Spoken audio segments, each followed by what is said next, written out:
Olympus was not what the stories made it. The stories made it paradise. The golden halls and the endless feasting and the light that never failed, and the gods in their beauty, moving through it all with the ease of beings for whom existence itself was effortless, for whom the world was simply the expression of their own natures, made large and permanent and entirely without the resistance that mortal life was made of. The stories were not wrong exactly, but they were incomplete in the way that descriptions of the surface of a thing are always incomplete. They described what could be seen without attending to the quality beneath the seeing, the particular texture of what it actually felt like to exist in a place where perfection was not an aspiration but an expectation. Olympus expected perfection. This was its fundamental quality. The thing that the stories captured in the golden light and the beauty of the gods, but did not always say directly. That the beauty of the place was not simply a feature of it, but a demand it made of everything within it, a standard that was absolute and unspoken, and applied to everything and everyone who existed there. The gods were beautiful because Olympus required beauty. The halls were golden because Olympus required gold. The light was the quality it was because Olympus required that quality of light, and would not have accepted any other. It was a magnificent and very unforgiving place. Hera understood this as well as any being who had ever existed on the mountain. She was herself the expression of the Olympian standard at its most complete. Her beauty was the beauty of someone who had organized their entire existence around the demands of the place they inhabited, who had absorbed those demands so completely that they were no longer experienced as demands, but as nature, as the simple truth of what things were and what they were supposed to be. She was queen of the gods, and the queen of the gods was what she was, and what she was luminous and commanding and entirely, completely what Olympus required. She looked at the child she had borne. There was a moment before the looking, a moment in which the child was still only a presence, still only the weight and the warmth of a newborn and the quality of the divine air of the mountain, still not yet seen in the specific and consequential way of being looked at by the one whose looking would determine what happened next. In that moment before the looking, the child was simply what he was, new and alive and entirely himself in the uncomplicated way of things that have not yet been evaluated by any eye outside their own existence. Then she looked. She looked with the eye of Olympus, the eye that had spent its entire existence in a place where the standard was absolute, that had no practice in seeing past the surface to the quality beneath it, that received what it received, and measured it against what it measured everything against, and found in the measurement what it found. She looked and she saw the child, and what she saw did not meet the standard of the mountain. He was not perfect in the way Olympus required perfection, not in the way that would have been immediately visible to any other eye, not in the way of a dramatic difference that the whole of the divine court could see and would have been required to respond to, but to her eye, the eye of Olympus, the eye that had been calibrated to the mountain's absolute standard. Something in him was different from what the mountain expected of the gods who lived on it. Something in the way he was made was not the way the mountain made its own, not the luminous and effortless quality that Olympus required of every being within its sphere. She held him for a moment. This is the part of the story that deserves the most careful attention, not the moment after, not the action that followed, but this moment, this specific and brief and devastating moment in which she held her newborn son and looked at him, and made the assessment and felt the distance between what she saw and what the mountain required. She held him, and he was alive and entirely himself, and entirely unaware of what the assessment was going to produce. And she was Hera, queen of Olympus, the goddess whose existence was the most complete expression of what the mountain demanded. And between those two things, his aliveness and her standard, the gap was too large. She could not bridge it, not because she was without feeling. She was not without feeling, had never been without feeling. The later stories that made her simply cruel missed the complexity of what she was, in the same way that they missed the complexity of everyone whose actions were difficult to understand without the full weight of context. She could not bridge it because the feeling she had and the standard she had were in such complete conflict that the only way through the conflict was the action that ended it. And the action that ended it was the one that removed the source of the conflict from the place where the conflict was occurring. She carried him to the edge. Olympus had edges in the way that the highest places have edges. Not the clean edge of a cliff, but the more complex edge of a place that simply gave way to the enormous space below it. The place where the mountain's substance ended and the air began. And the air was not the ordinary air of the lower world, but the high, thin air of the divine altitude, cold and clear and entirely without the quality of support that the ground had provided. She let him go. The moment of the letting go was the moment that would define the entire rest of his existence. And it happened with the terrible swiftness of moments that carry enormous weight, not slowly, not with the drawn-out quality of something that takes a long time to occur. Quickly, the way all endings happen quickly, regardless of how long the conditions for them have been building. She let him go, and the edge of the mountain received him, and then the air received him, and then he was falling. He fell for a day and a night. Describe this slowly, because the falling deserves to be fully inhabited. Because what happened in the falling was not simply the transit from one place to another, but the first great formative experience of his existence, the experience that would mark him more deeply than any other single event across all the long ages of his life. He fell, and the air moved around him with the quality of movement at that speed. The rush of it against his face and his small hands, and the warmth of him that the cold air was already beginning to press against. And below him, the world was growing slowly, and the sky above him was shrinking as the mountain receded. He fell and the sky changed. Above him, as he fell, the quality of the sky shifted from the divine altitude of Olympus.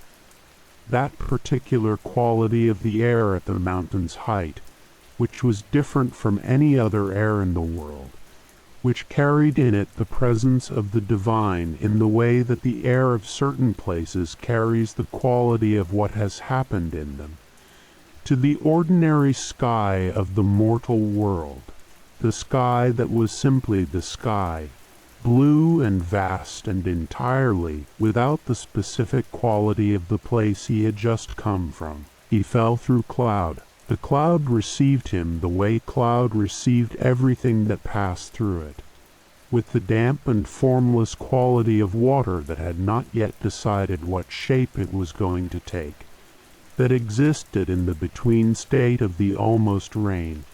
And the cloud was cold in the way of high places, and the cold of it was the first cold he had ever felt, because Olympus was not cold, had never been cold, had the quality of warmth that belonged to places where the divine fire burned without the ordinary vicissitudes of weather.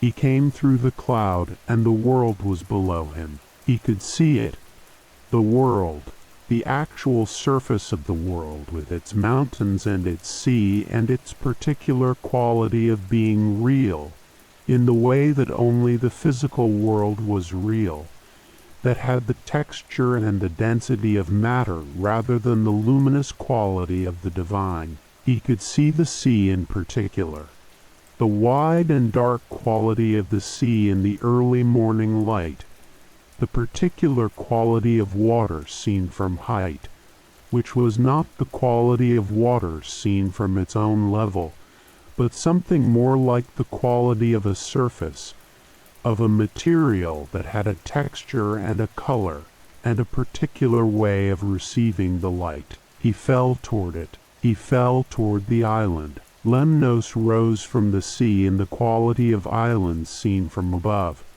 first as a darkness on the water, a density, a quality of the sea surface being interrupted by something that was not sea, then as a shape, then as a specific shape, the shape of this particular island with its hills and its particular arrangement of the things that made an island, the land and the shore and the place where one gave way to the other. He hit the earth of Lemnos. The impact was the end of the falling and the beginning of everything else, and it had the quality of all impacts, the sudden complete ending of one state and the beginning of another, the body that had been in motion becoming the body that had stopped moving, the energy of the fall transferred into the ground and into him in the way that the energy of all collisions is transferred. He hit, and the earth received him, and he lay in the place where he had landed, and the sky above him was the ordinary sky of the mortal world, and the mountain was somewhere above and behind that sky, invisible, no longer present in any way that he could see or feel. His legs, the landing had done something to his legs that the divine nature could not entirely undo, had imposed on his divine body, through the force of the impact, a quality of damage that was permanent in a way that the divine body was not ordinarily permanent in its damage, that healed not to the full expression of what had been there before, but to a lesser version of it, a version that worked but not in the way that the undamaged thing had worked, that would always carry in its working the memory of the impact,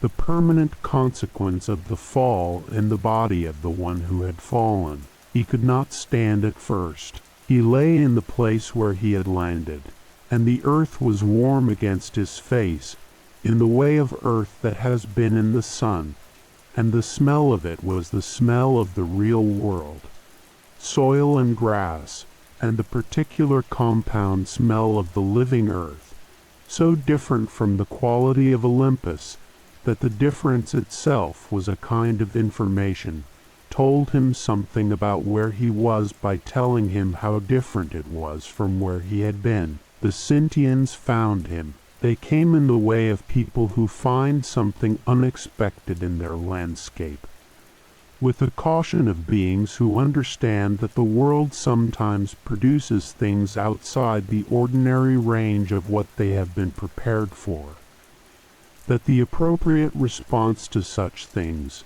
is not the immediate confident action, but the careful approach, the quality of attention that does not assume it knows what it is looking at before it has had time to look. They looked at him. They saw what could be seen.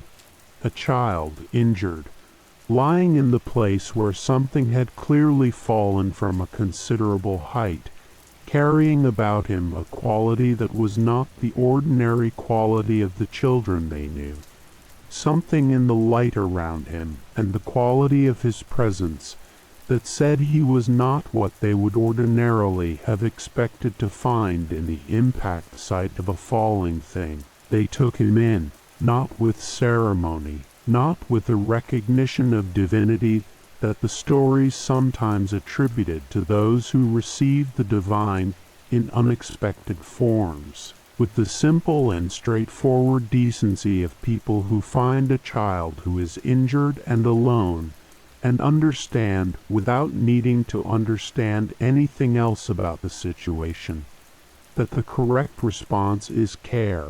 They carried him with the practical gentleness of people accustomed to carrying injured things, with the quality of hands that knew how to support a hurt body without increasing the hurt.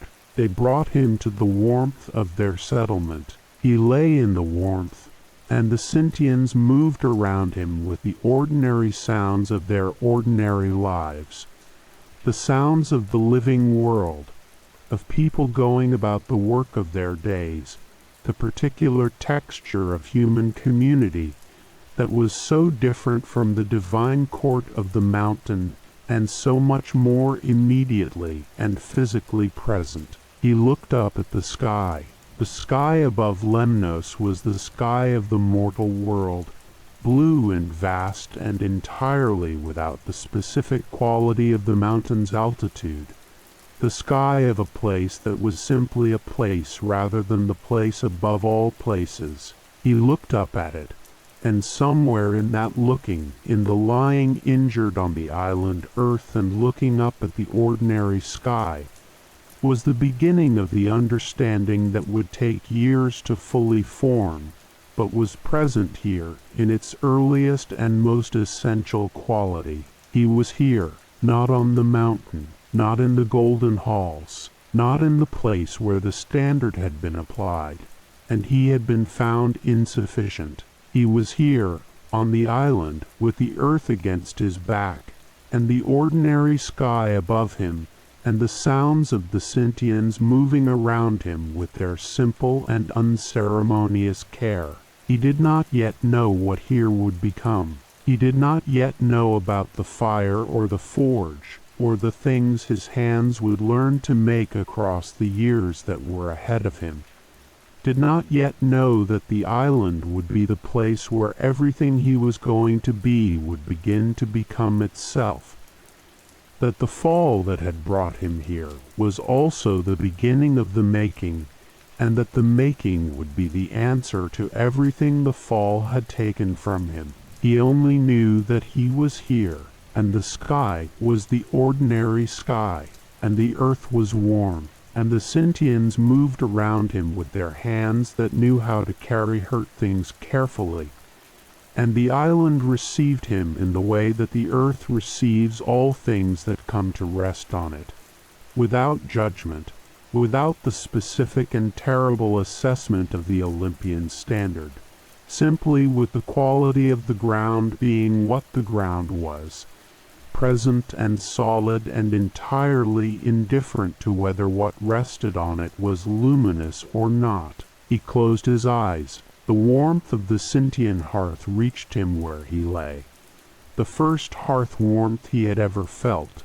the warmth of the ordinary fire of the ordinary world, rather than the divine fire of the mountain. He did not yet know that this warmth was going to become the center of his world. He only felt it, and for a child who had just fallen from the highest place in existence and been received by the earth of an island in the ordinary mortal world, the feeling of warmth was enough. It was in that moment everything. The warmth of the Sintian hearth reached him where he lay, and the ordinary sky was above him, and the earth of the island held him with the simple indifference of ground that receives all things without assessment, and he lay in the quality of that receiving, and felt the particular exhaustion of a body that has been through something enormous, and has arrived at the other side of it, and does not yet know what the other side is going to be. The Sintians cared for him in the way of people who did not have a framework for what he was, but understood completely what the situation required. This was their gift to him, and it was a larger gift than it might appear from the outside, larger than the simple practicality of food and warmth and the tending of his injuries. The gift was the quality of the care itself, the care that did not require him to be anything other than what he was, that did not measure him against any standard outside the immediate standard of his need, that responded to the child in front of them rather than to any idea of what a child should be. They had no idea he was divine. They had no framework for the divine in the specific sense of the Olympian court and its demands. They had a child who was hurt and alone and needed what hurt and alone children needed, and they gave it to him with the straightforward warmth of people whose understanding of obligation was simple and complete. He healed slowly, not completely. The legs would never be completely healed, would always carry the consequence of the fall in the way that they carried it, with the particular quality of a permanent alteration that was not the full damage of the impact, and was not the full recovery of the undamaged thing, but something in between, something that worked and would always work, but would always work differently from the way it had worked before. He healed to the point that he could move, that he could stand and walk with the quality of movement that would be his for the rest of his existence. The limp, the uneven weight, the body that had been shaped by its fall in a way that no amount of time or care could entirely undo. He did not spend much time attending to this. He was a child, and children have the particular quality of attending to what is present rather than to what has been lost. The quality of moving toward the thing that draws them rather than remaining with the thing that has hurt them. What drew him in the early weeks of his life on Lemnos was the fire. It was the hearth fire at first. The Sintians kept their fire in the way of people who understood fire as a fundamental resource, who had organized their relationship with it around the practical knowledge of what fire required and what it gave.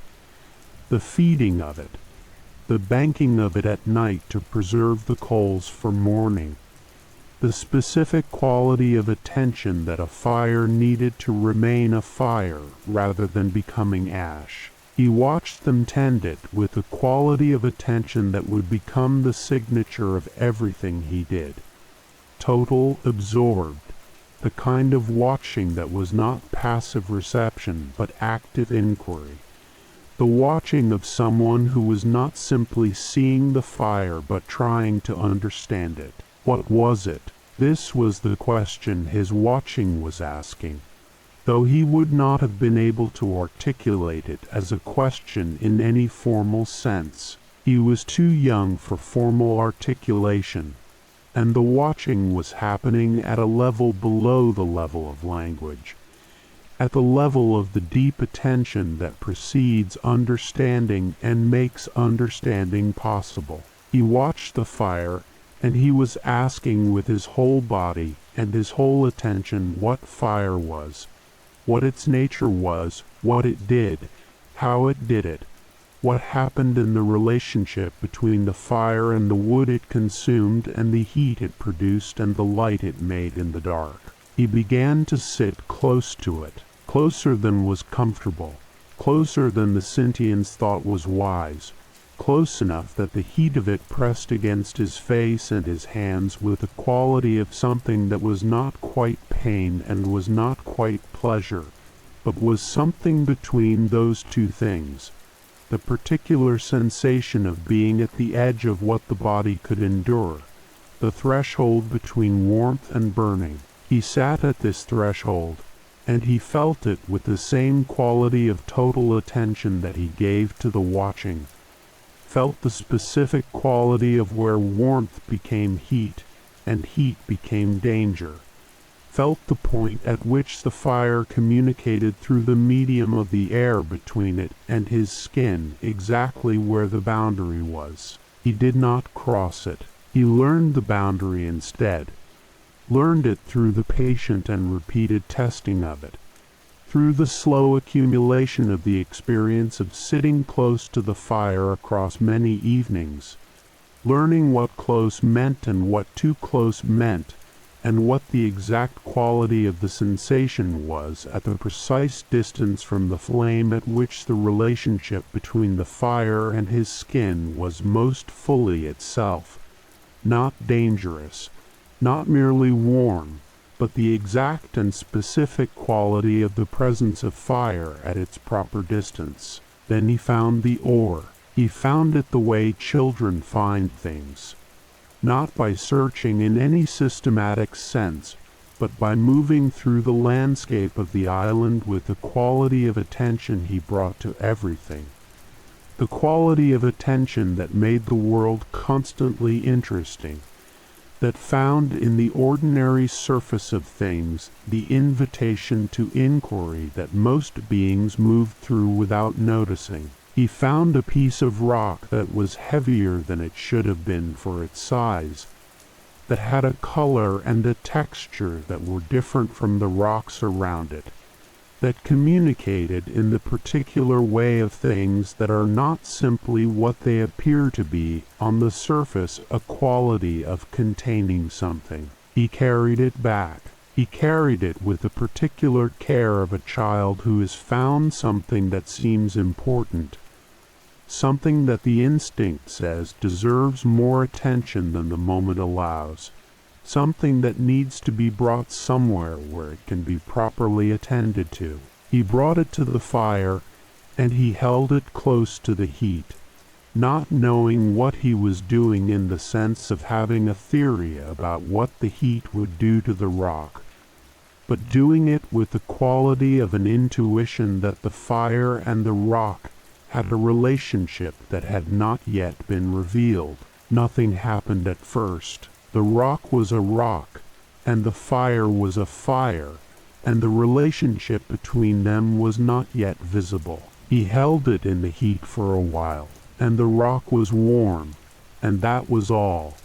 And the warmth of the rock was not interesting in the way that he was looking for interesting, and so he set it aside and went back to his watching. He thought about it. He thought about it in the way that children who are beginning to develop the quality of sustained inquiry think about things, not with the structured reasoning of a mature mind, but with the quality of a thing that has attached itself to the attention and won't release it, that keeps returning to the awareness with the insistence of something unresolved, something that has presented the first edge of a question without the rest of it, and wants the rest to be found.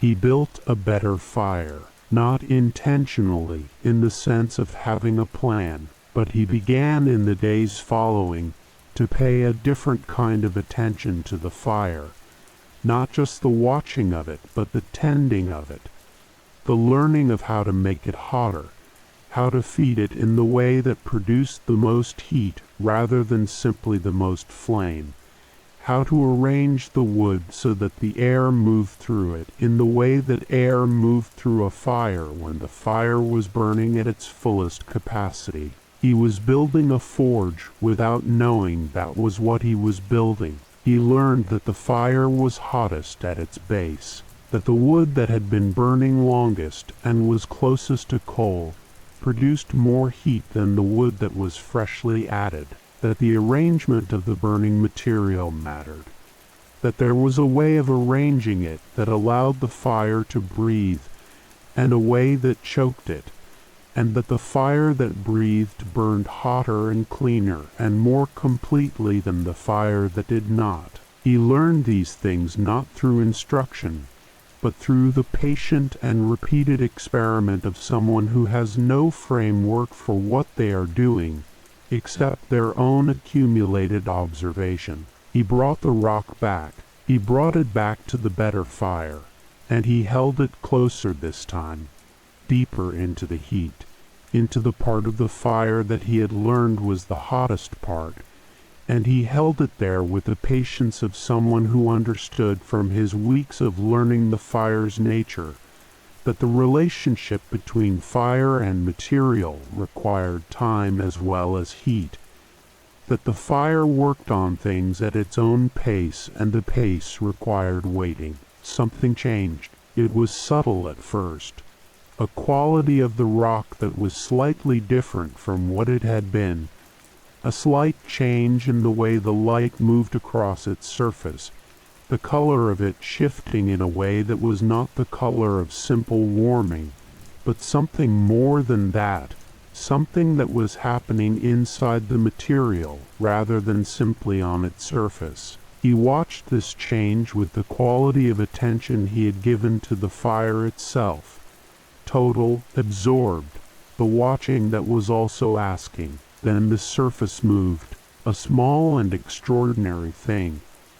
The surface of the rock became in one small area where the heat was most concentrated, something that was not quite solid anymore, something that had the quality of having released its grip on its own form, that had crossed whatever threshold existed between rock and the thing that rock became when the fire had its way with it for long enough. The surface moved in the way of something very thick and very slow, the movement barely visible but real, undeniably real, the rock becoming something else before his eyes. He watched it with his whole being, the feeling of watching that specific transformation, the rock becoming, the material releasing its form under the influence of the heat, was a feeling that he would spend the rest of his existence returning to in one form or another. That was the seed of everything that the forge would mean to him across all the long ages of his making. It was the feeling of a discovery that was also a recognition, of finding something that he had not known he was looking for, and understanding in the finding that he had been looking for it since before he knew what looking was. He had found his element. He let the rock cool. He watched the cooling with the same quality of attention he had given to the heating, the process reversing itself. The material that had briefly been something other than solid returning to solid as the temperature dropped, the surface stilling, the movement stopping, the material arriving at a new configuration that was different from the one it had started with. It was not much different. This first melting was too brief and too incomplete to produce any significant change in the shape of the material. But the shape was different. Something had happened to the rock that made it other than what it had been before the fire. He picked it up when it had cooled enough to be held. He turned it in his hands and felt the texture of it, the particular quality of a surface that had been through fire and had come back from fire as something that had a different relationship with its own form. He felt it with the same quality of attention he gave to everything, with his fingertips, with the specific sensitivity of hands that were learning to be the primary instrument of his understanding of the world. His hands, he had begun to notice them in these weeks of fire watching and experiment, had begun to notice the specific quality of what they could do, the particular kind of intelligence that lived in them, the way they seemed to understand things that his mind had not yet formulated as understanding. When he held the rock in the fire, it was his hands that knew when the temperature was right, that felt through the material the quality of what was happening inside it before anything was visible on the surface. When he arranged the fire, it was his hands that understood the arrangement, that felt the difference between a fire that was breathing and a fire that was not. His hands knew things. This was the discovery that ran alongside the discovery of the metal, the companion discovery that was in some ways more important than the metal itself, that his hands were capable of a specific and extraordinary quality of knowing that was not the knowing of the mind in the ordinary sense, but was nonetheless real knowledge. the knowledge of a maker rather than a thinker, the knowledge that lived in the relationship between the hands and the material they were working with rather than in the abstract space of ideas about the material. He began to gather more ore.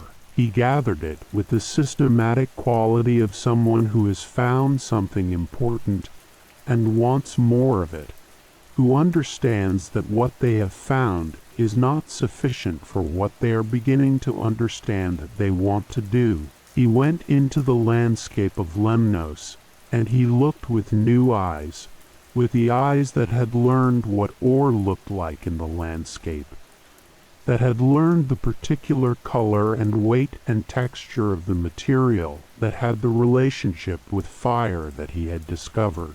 He built his first forge. He built it with the practical ingenuity of someone who has no model for what they are building, but has a clear sense of what the building needs to achieve, a structure that would hold the fire and concentrate its heat, and give him a way to apply that heat to the material in a sustained and controlled way. He built it from the stone of the island, and the clay of the island, and the knowledge he had accumulated from weeks of attending to the fire.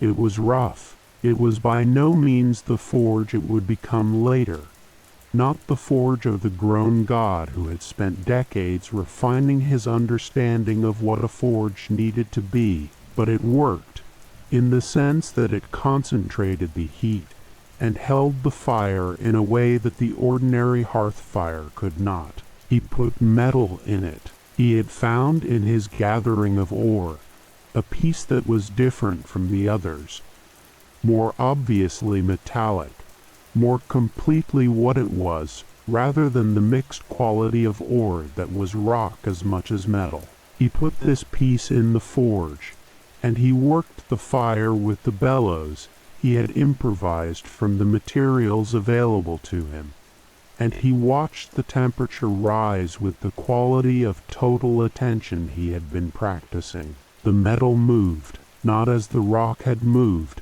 barely and subtly and only on the surface. The metal moved in the way of metal that has reached the point of genuine transformation, that has crossed the threshold fully rather than partially, that has become workable in the proper sense of the word.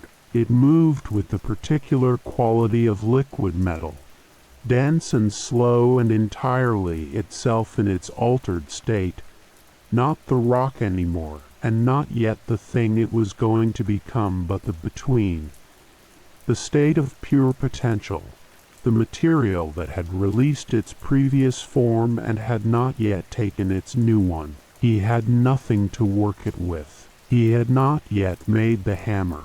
He had not yet understood that the hammer was what came next, that the forge was only the first half of the work and the hammer was the second half, that the fire prepared the material and the hammer shaped it, and the shaping was the thing that turned the transformation of the fire into the specific and intentional form of the made object. He learned this now, through the experience of having the material at the right state and no instrument for the shaping. He used a rock. He took a rock from the ground of the forge, and he struck the metal with it while the metal was still in its workable state, struck it with the improvised hammer of the smooth river stone, struck it with the force his young arms could produce, and the metal responded to the force in the way of worked metal.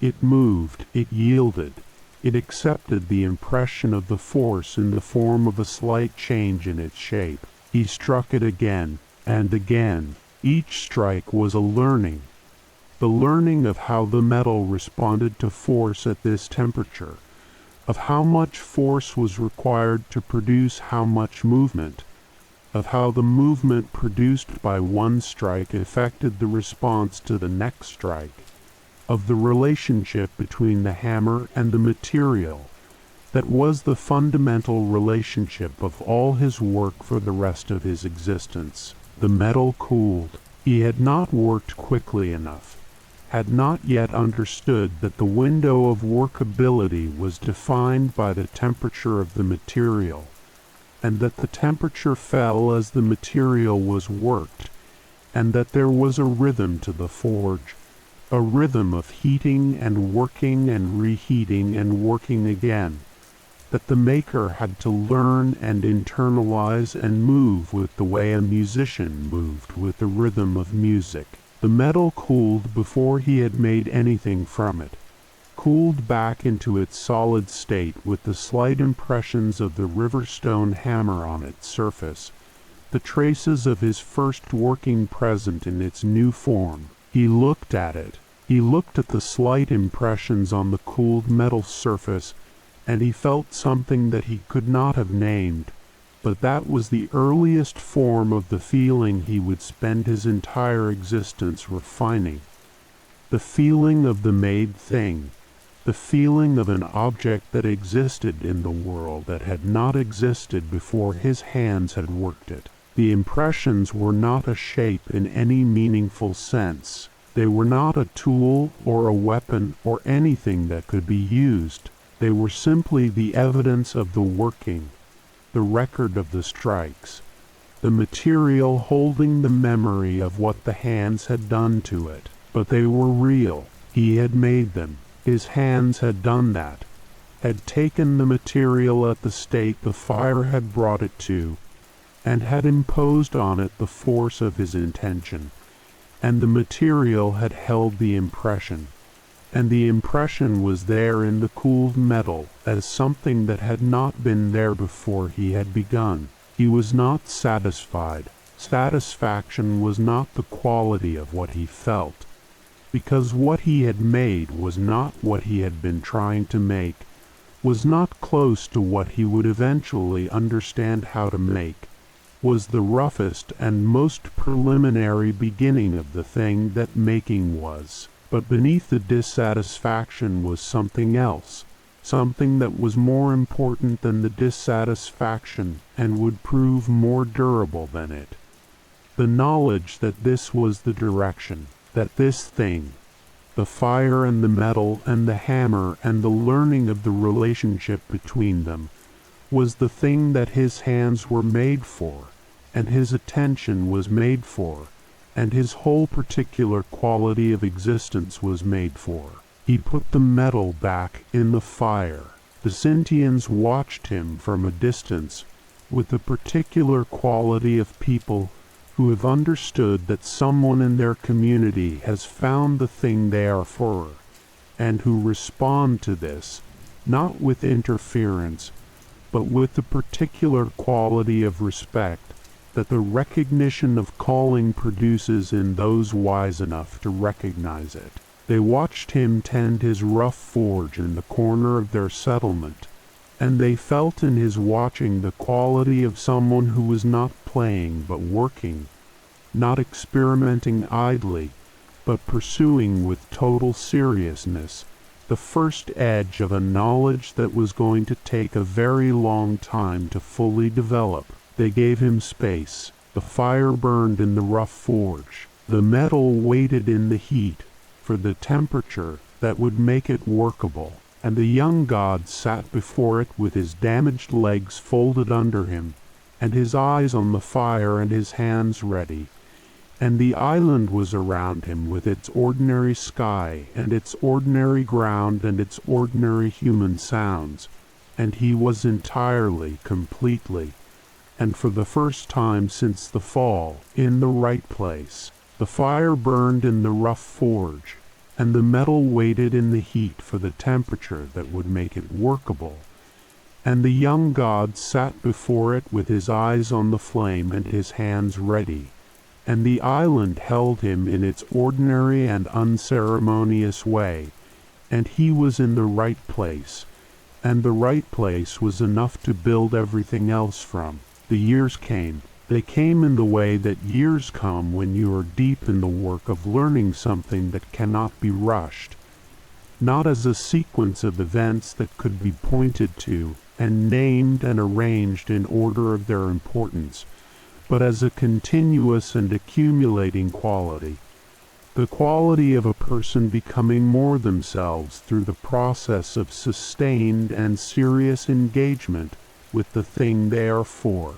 He grew, and the forge grew with him, and the knowledge grew with him, and the three things, the boy and the forge and the knowledge, were so completely entangled in their growing that it was not possible to say which was producing which, whether the knowledge was growing because the boy was growing, or the boy was growing because the knowledge was growing, or the forge was developing because both of them were developing. They grew together. He made a hammer, not immediately.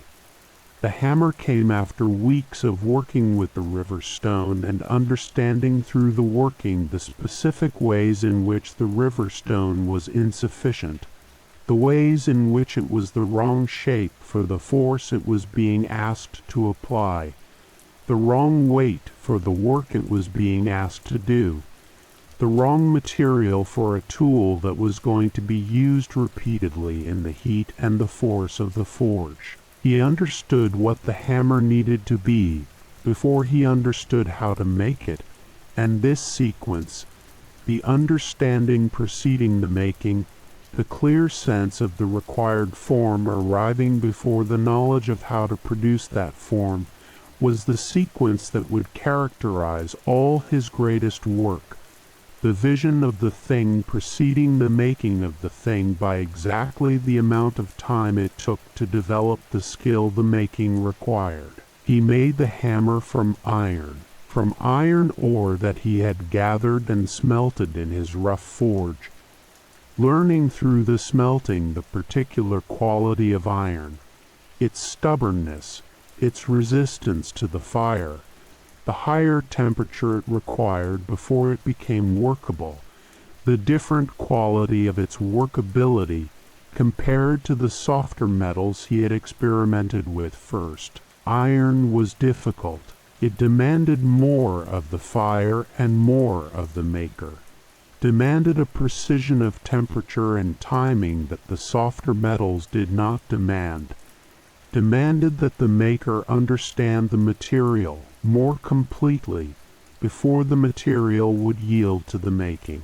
He loved it for this. The difficulty was not an obstacle but a quality, the quality of a material that had enough integrity to resist being carelessly worked, that required the maker to meet it at its own level before it would cooperate with the making, that was in some sense the most honest of materials, because its demands were the demands of genuine engagement, rather than the superficial demands of something that would yield to any force applied to it without discrimination. The hammer he made was rough. He could see this himself, could see it with the developing eye of someone who was learning to see the thing they had made clearly, rather than through the softening of the investment they had made in making it. The hammer was rough. The head was not as symmetrical as it should have been. The balance of it was not exactly right. The weight distribution was slightly off in a way that he could feel in the first few strikes as a quality of the tool working against him rather than with him. It was rough, and he knew it was rough, and the knowing was not comfortable. He made another. This is the thing that the years of learning were made of, not the single great leap from ignorance to mastery, not the dramatic moment of divine inspiration that produced the perfect object in a single session at the forge. The years were made of the making and the seeing clearly, and the making again, the cycle of attempt and honest assessment and renewed attempt that was the actual texture of how skill developed in any maker who was serious enough about the making to see their own work without the softening of ego or the distortion of pride. He made hammer after hammer. Each one was better than the last, each one incorporating the understanding that the previous one's failure had produced, each one representing the accumulated learning of all the previous attempts, rather than simply the learning of the most recent one. The hammers were a record of the development of his knowledge, not a record he intended to keep, not an archive arranged for later review, but the natural consequence of a maker who used each making as the foundation for the next. The fifth hammer was the one he kept, not because it was perfect. He was beginning to understand that perfection was not a destination he would ever arrive at, but a direction he was always moving in, that the work was never finished in the sense of having achieved the final form, but was always in the process of becoming more itself, always one more making away from a closer approximation of what it was trying to be. He kept the fifth hammer because it was good, genuinely and honestly good, because the balance of it was right in the way that a well-balanced tool communicates its rightness through the hand that holds it, through the quality of the first few strikes that carry no resistance between the intention and the action. He held it and felt the rightness. This was a new feeling, not the feeling of the made thing which he had felt from the first rough impressions in the cooled metal, but the feeling of the well-made thing, the feeling of an object that had been made with sufficient skill, that the skill had disappeared into the object, that was not visible as craft in the self-conscious sense, but was present as quality, as the particular and specific rightness of a thing that was what it needed to be. He stood at the forge with the hammer in his hand, and felt this for a long moment. Then he went back to work. The bronze came later. Bronze was different from iron. Softer, more willing, more immediately responsive to the fire and the hammer. The kind of material that rewarded the maker with faster results, and therefore also the kind of material that was more forgiving of imprecision, that would yield to force that was not quite right in a way that iron would not yield to. He had resisted it at first, had stayed with the iron because the iron's demands were teaching him things, and he had been right to stay with it. The discipline of iron had given him a precision that the more forgiving nature of bronze would not have produced. But bronze had qualities that iron did not. Bronze took the detail better, took the fine and specific impression of the tools more willingly, held the record of the maker's intention in its cooled surface with a fidelity that iron with its coarser grain could not match. He discovered this through experiment in the way he discovered everything, through the patient and repeated testing of the material's properties, through the accumulation of the knowledge of what bronze would do and what it would not do, and what the specific conditions were under which it would do the things it was capable of. He began to make things that were not tools. This was the shift that mattered most in the early years of his learning, the shift from the making of things because they were useful to the making of things because the making itself was the reason. He had been making tools because the tools were what the forge required. The hammer, the tongs that he developed to hold the hot metal safely, the various implements of the work that the work itself demanded. But tools had a shape that was determined by their function, and the function constrained the form, and the constraint meant that the making of tools was the making of the right thing rather than the making of a chosen thing. The first thing he made that was not a tool was a bowl. He made it from bronze, working it slowly through a process he was developing as he worked.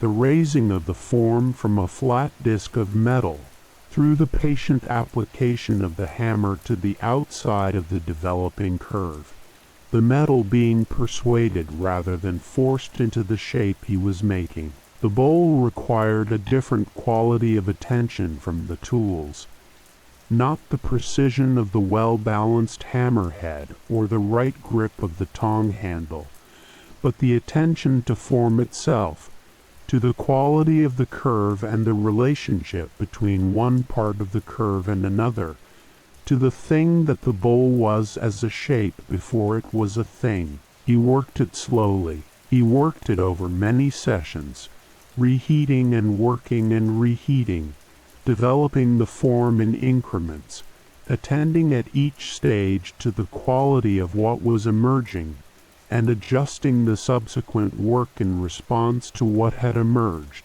rather than simply following the plan he had begun with. The plan changed as the making developed. The form he was making was teaching him what it needed to be, was communicating through the material the qualities it required, and he was listening with his hands in the way he had learned to listen, with the quality of attention that received information through the relationship between the hands and the material, rather than through the eyes and the mind. The bowl emerged. It emerged slowly from the flat disk of bronze, across the days of its making, the flat becoming curved, becoming the developing form, becoming the thing that could be seen as a bowl rather than a process. The moment at which what he was making was recognizably the thing it was going to be. He saw this moment arrive with the particular quality of recognition he would spend the rest of his existence returning to.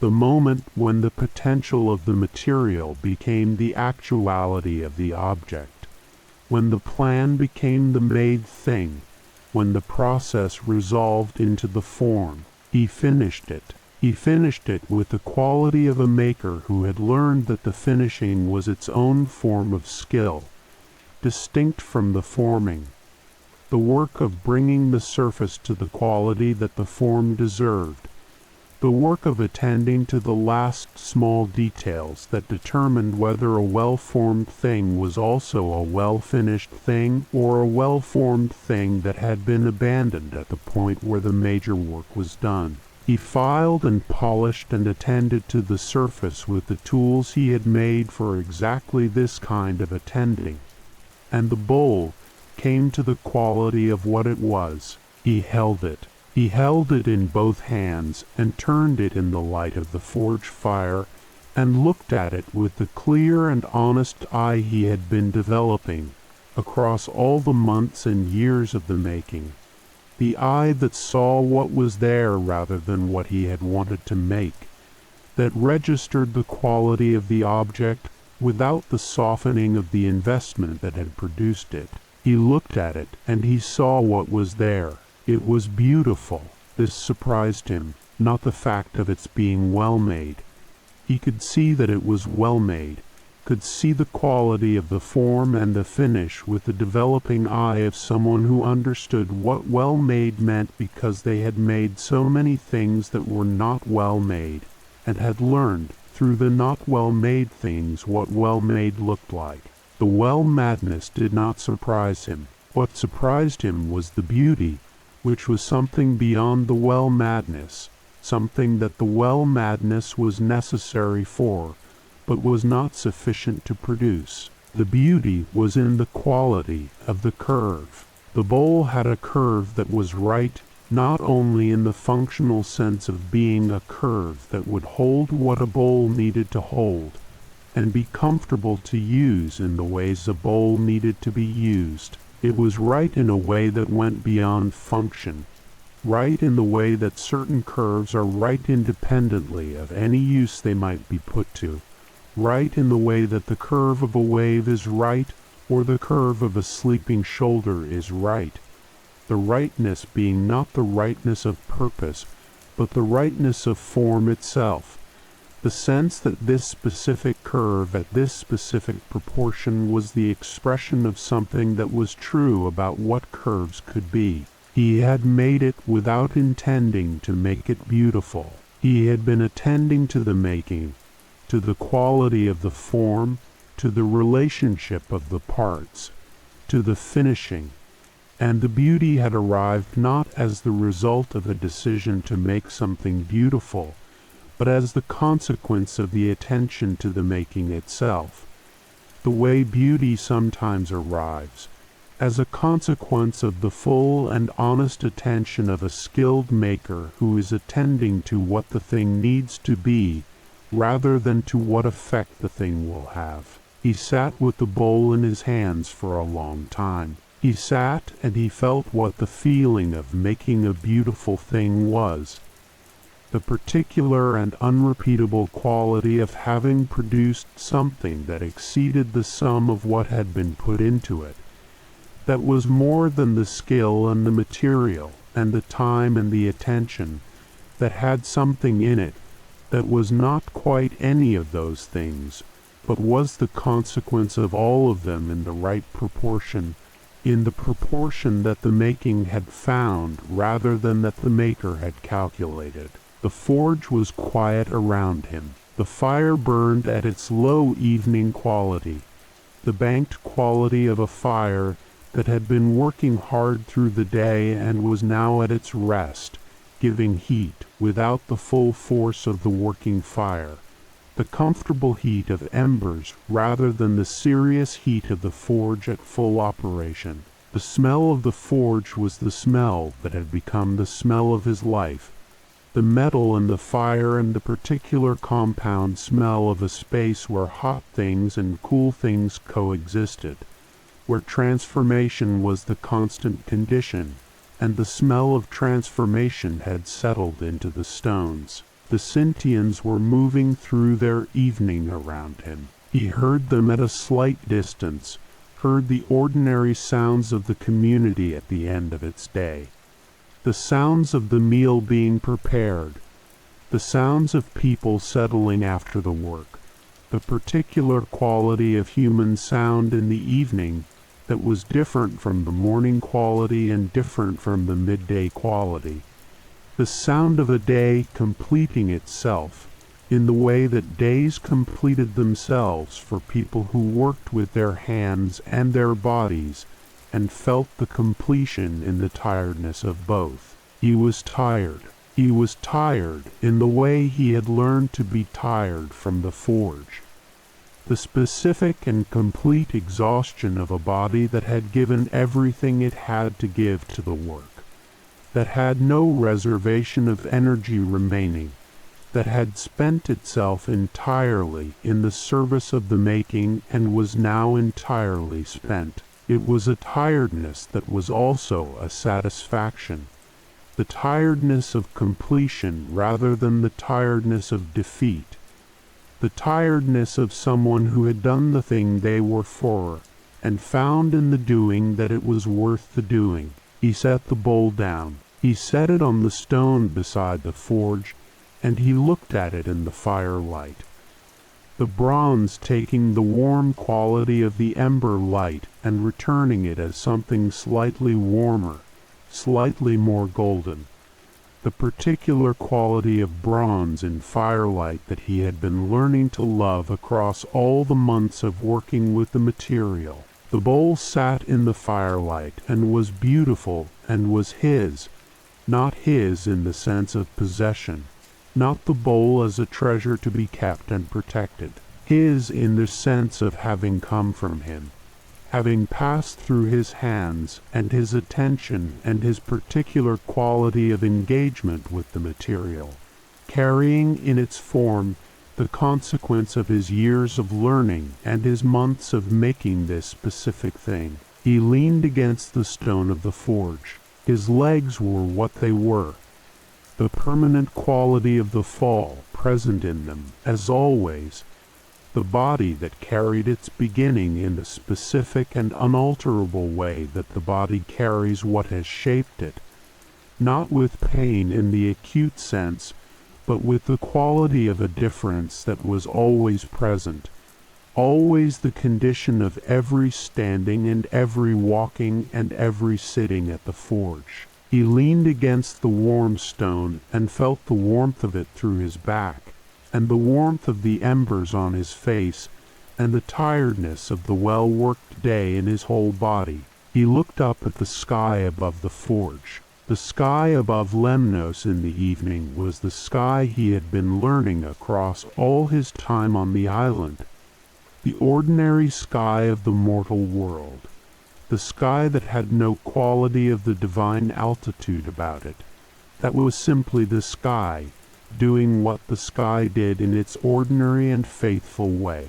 He had come to love this sky. He had come to love the ordinary quality of it. The absence of the divine standard that had defined every surface and every quality and every being on the mountain. The simple sky that received whatever it received without assessment or comparison. He breathed the evening air. It tasted of the forge and the island, and the particular compound quality of a day of hard and honest work settling into its rest. And somewhere in that taste was the quality of what he had learned, and what he had made, and what the making had meant, and was going to mean for all the long ages of making that were still ahead of him, that he could not see from here but that were there, as inevitable as the continuation of the sky. He closed his eyes. He did not think about the mountain. He did not think about the fall, or the moment at the edge, or the face that had looked at him and found him insufficient. These things were there in the way that things that have happened are always there, carried in the body and the memory in the way of things that have shaped you. Present, permanent, the condition rather than the content of the current moment. But they were not what he was thinking about. He was thinking about the curve of the bowl, about the specific quality of the curve and how it had arrived, and what it had felt like when he had seen it arriving, when the material had moved under his hands into the form that was more than he had planned.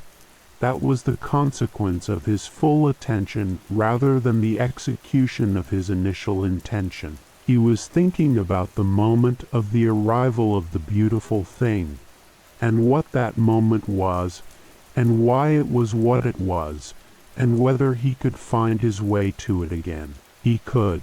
He knew this with the certainty of someone who has found the path once, and understands that the path is real and can be found again, not by following the same steps in the same order, but by developing the same quality of attention, and bringing it to the next making with the same fullness he had brought to this one. The bowl was not a lucky accident. It was the consequence of years of learning that had produced for the first time the level of skill at which the full attention of the maker produced not only the well-made thing but the beautiful one. He would make more. The fire settled lower in the forge. The evening moved toward night around him, and the bowl sat on the stone in the ember light, bronze and beautiful and entirely real, the first evidence of what his hands were truly capable of when the learning had gone deep enough, the first made thing that exceeded the making, the first of what would become the most extraordinary body of work the divine world had ever seen. He rested, and the island held him in its ordinary way, and the sky above him was the ordinary sky, and for the first time since the fall had begun, the ordinary was enough, was more than enough, was everything, was the whole of what he needed the world to be. The bowl sat on the stone in the ember light, and the fire settled into its low evening warmth, and the island held him in its ordinary way, and he rested against the warm stone of the forge with the tiredness of the well-worked day in his body, and the knowledge of the curve of the bowl in his hands even in the resting, the hands that did not entirely stop attending to the material world even when the material world was not in front of them. The years continued. They continued in the way that years continue when the work is deepening, not faster and not slower than years ordinarily moved, but with a different quality of density, the density of time that is fully used rather than time that passes without the full engagement of the person it is passing through. He worked. He worked every day with the quality of commitment that had been his since the first fire, the quality of total investment in the thing in front of him, the full weight of his attention given to whatever the making required in each session, rather than distributed across the past and the future, in the way that beings who are not fully present in their work distribute their attention. He learned bronze. He learned it in the way he learned everything, through the full and patient engagement with its particular nature, through the accumulation of 10,000 sessions of working with it, until the knowledge of what it would do and what it required was no longer the knowledge of the mind, but the knowledge of the hands, the kind of knowledge that could not be articulated because it existed below the level of articulation, in the relationship between the hands and the material, rather than in any space of ideas about the material. He learned silver. Silver was different from bronze in the way that all materials were different from each other, not in degree, but in kind, with its own specific nature, its own relationship with the fire and the hammer and the tools, its own temperature at which it became workable, and its own way of cooling into permanence, its own response to the detail work, the way it took the fine impression of a tool's edge with a willingness that bronze had but that silver had more of, the surface of it holding what the maker imposed on it with a fidelity that was almost unnerving in the early sessions of working with it, almost more responsiveness than the skill at that stage could properly use. He learned gold. Gold was its own thing entirely, the material that was most itself, most completely and purely the expression of its own nature.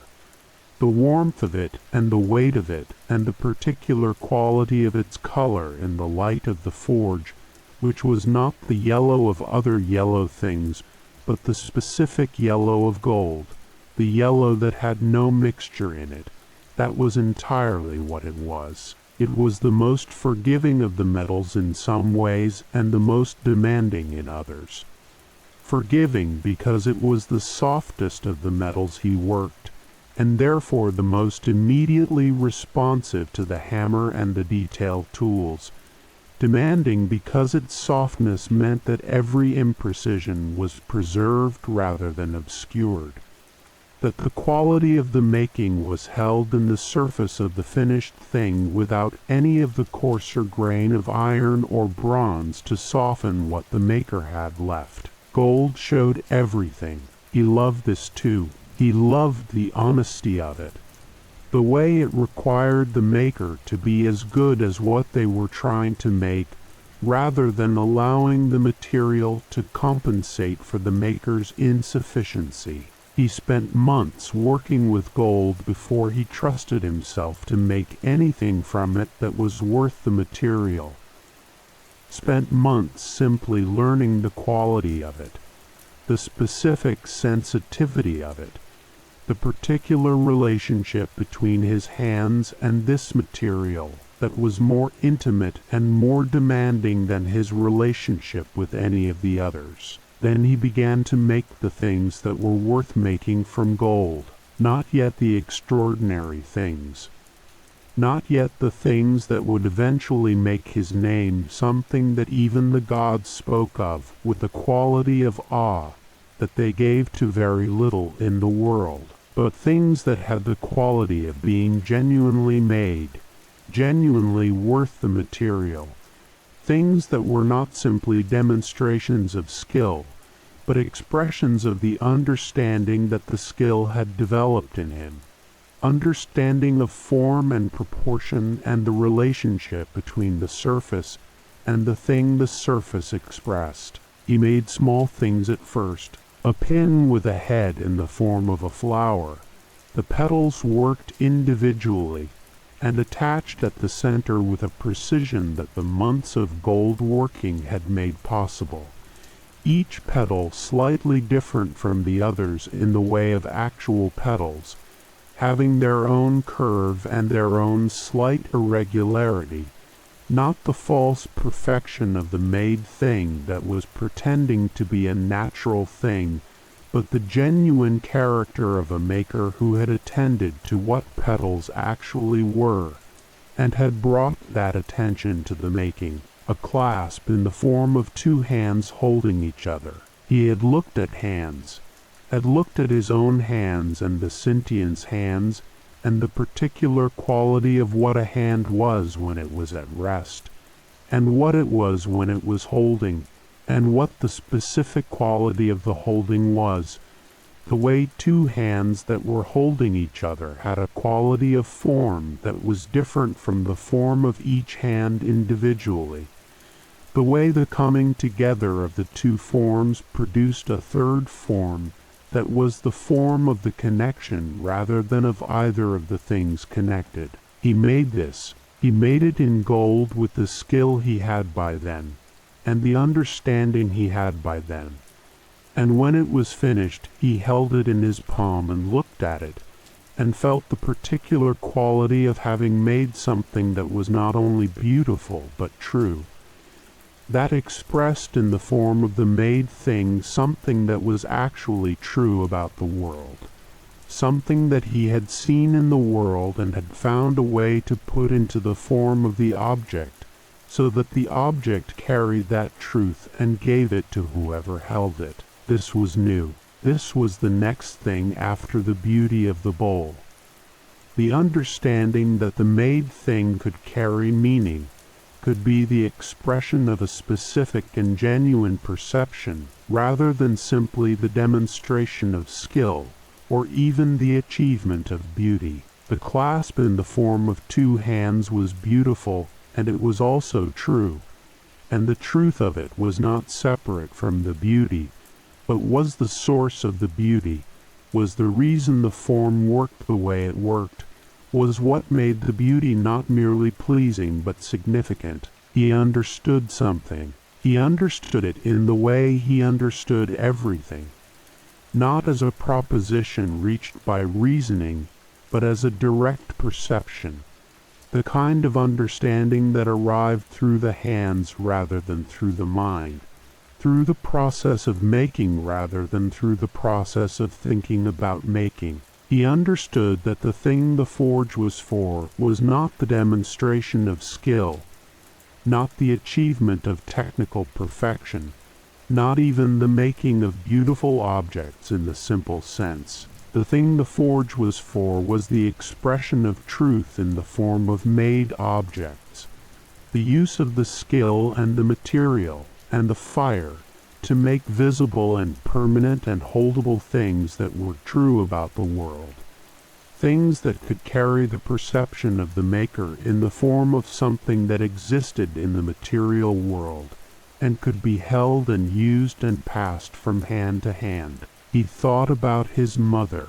He had not thought about her often across the years of the making, not because the thought was absent, but because the making had been the place where the thought was not necessary, where the other thing, the more fundamental thing that the making was, occupied the entire space of his attention and left no room for the thought to intrude with its particular quality of pain. But he thought about her now, sitting at the banked forge with the clasp in his hand, sitting with the particular quality of someone who has just understood something that has implications beyond the immediate understanding. He thought about what she had not seen. She had looked at him, and she had not seen this, had not seen the hands and what the hands were capable of, had not seen the quality of the attention and what the attention would produce,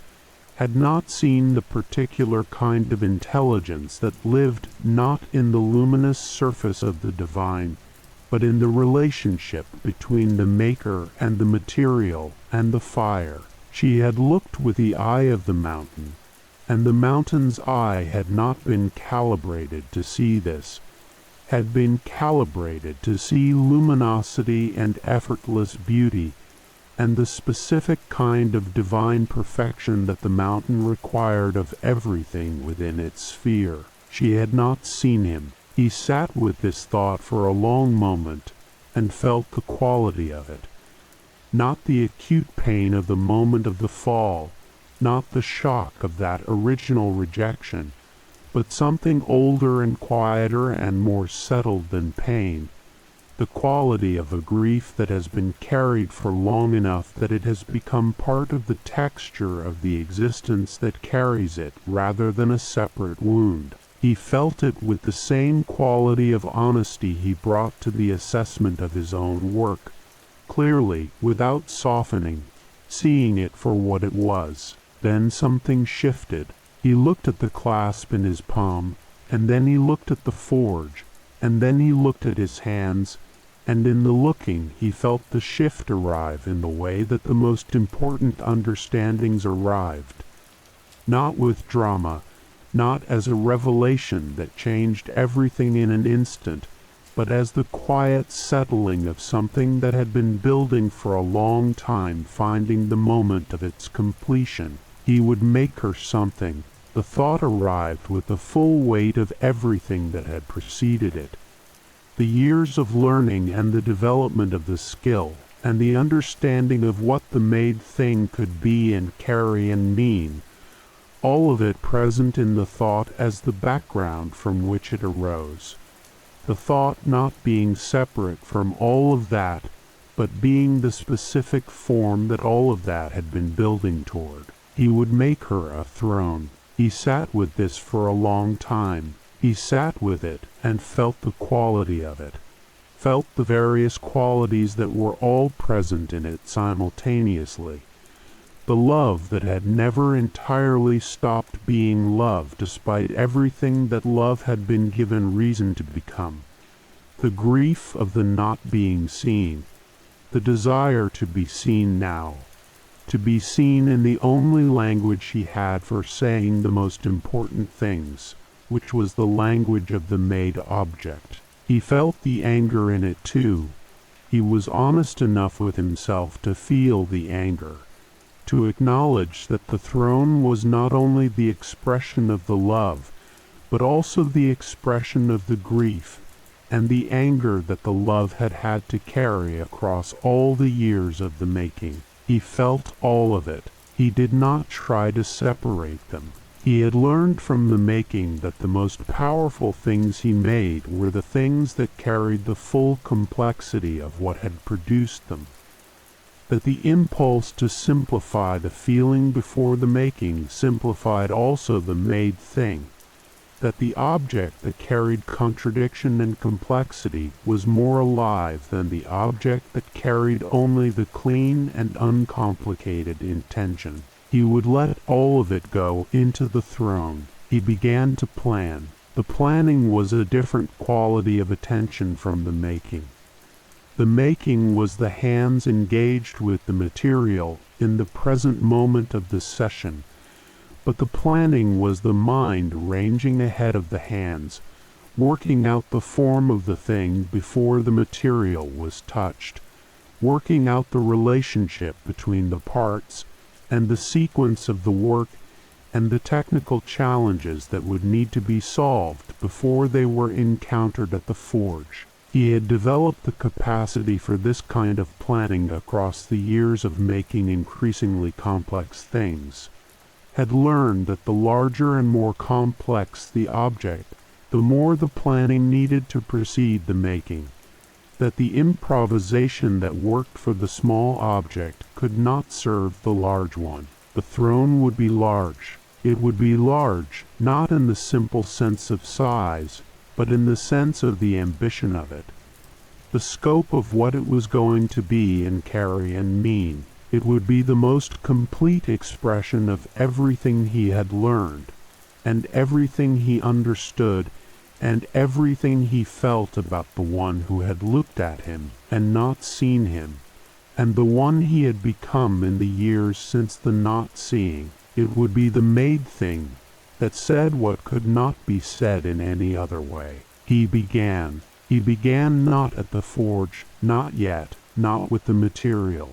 He began with the thinking, with the working out in the space of his mind what the throne was going to be. He thought about it across many sessions of thought, turning it in his mind the way he turned the works in his hands during the making, attending to it from every angle, seeing where the problems were and how they might be solved, seeing where the opportunities were, the places where the skill and the material could do something extraordinary if the design invited them to. The throne would be gold. Of course it would be gold, not because gold was the most valuable of the materials.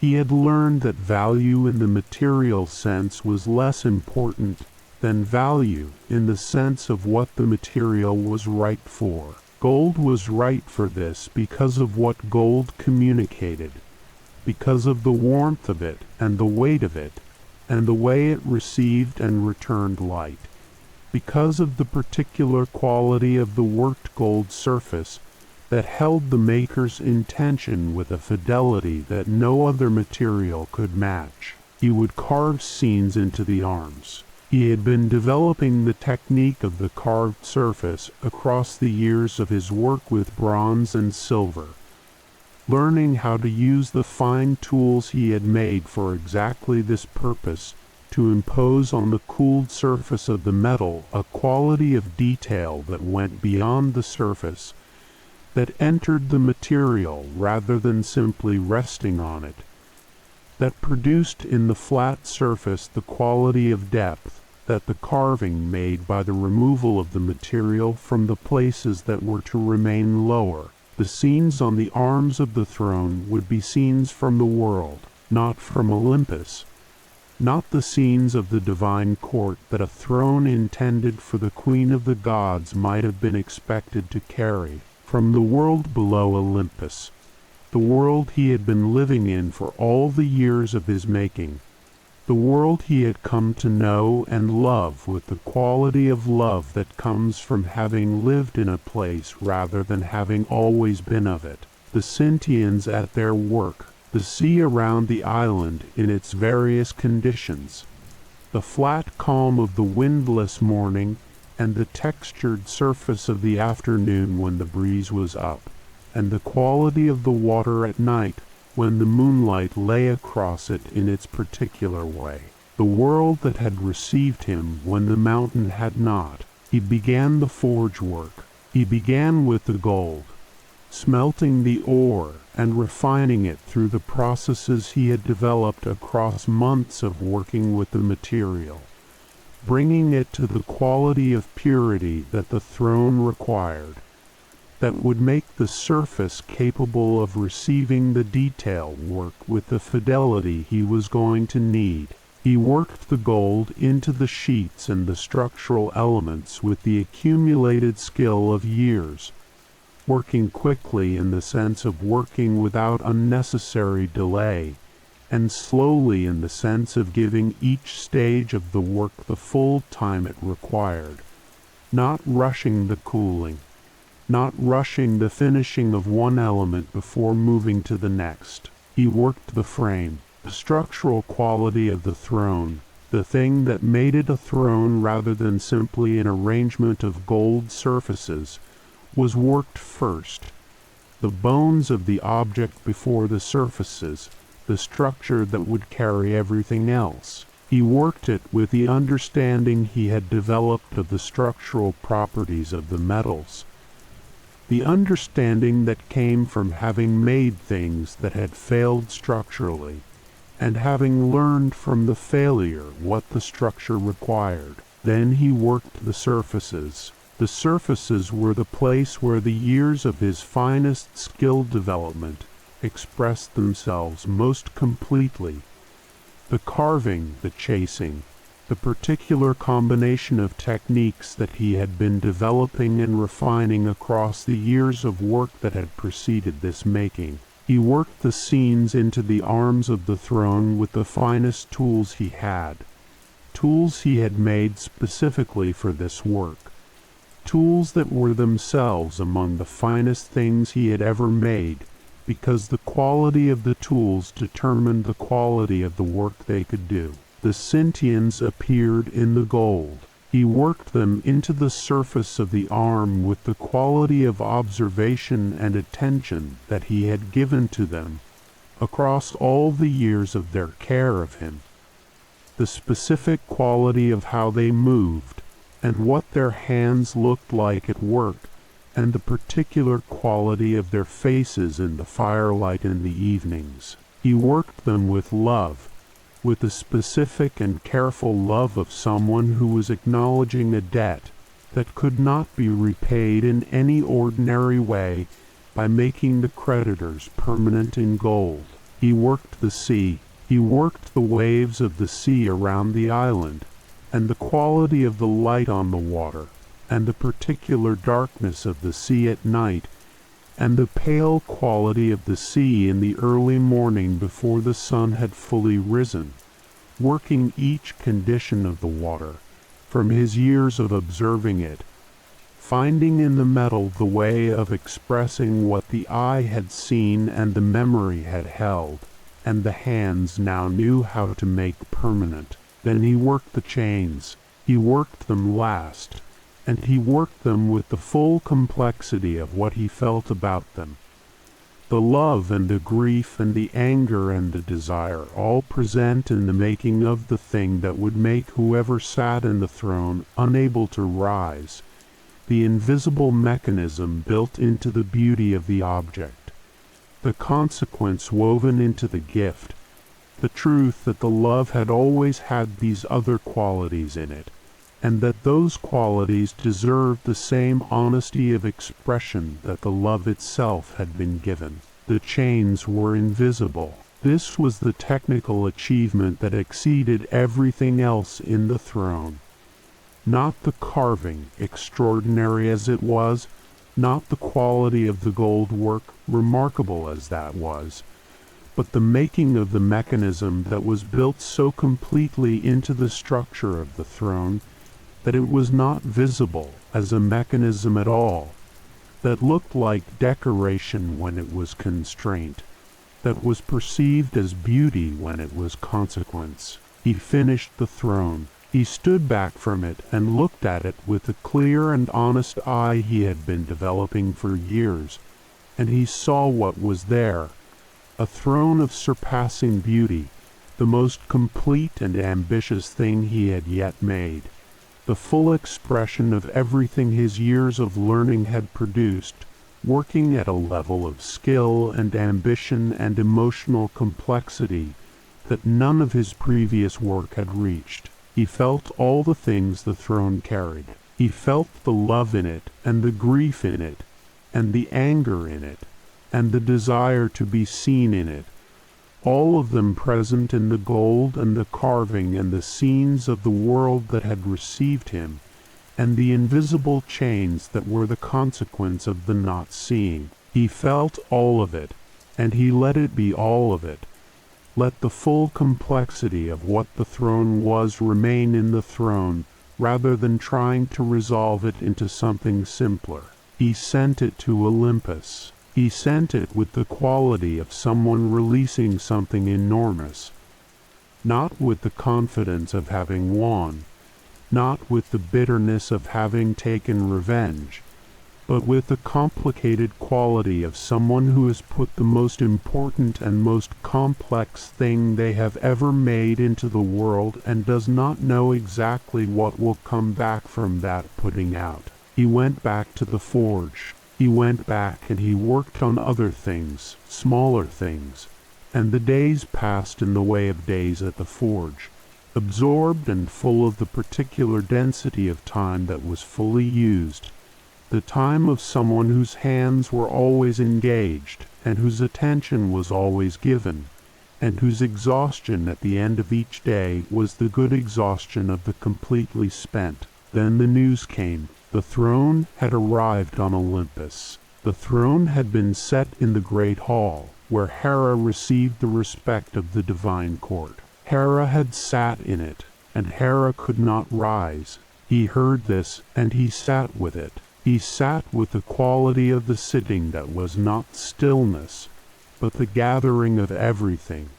The years of making and the throne and the chains, and the love and the grief and the anger and the desire to be seen, into the awareness of this specific moment in which the consequence he had built into the gift had arrived at its expression.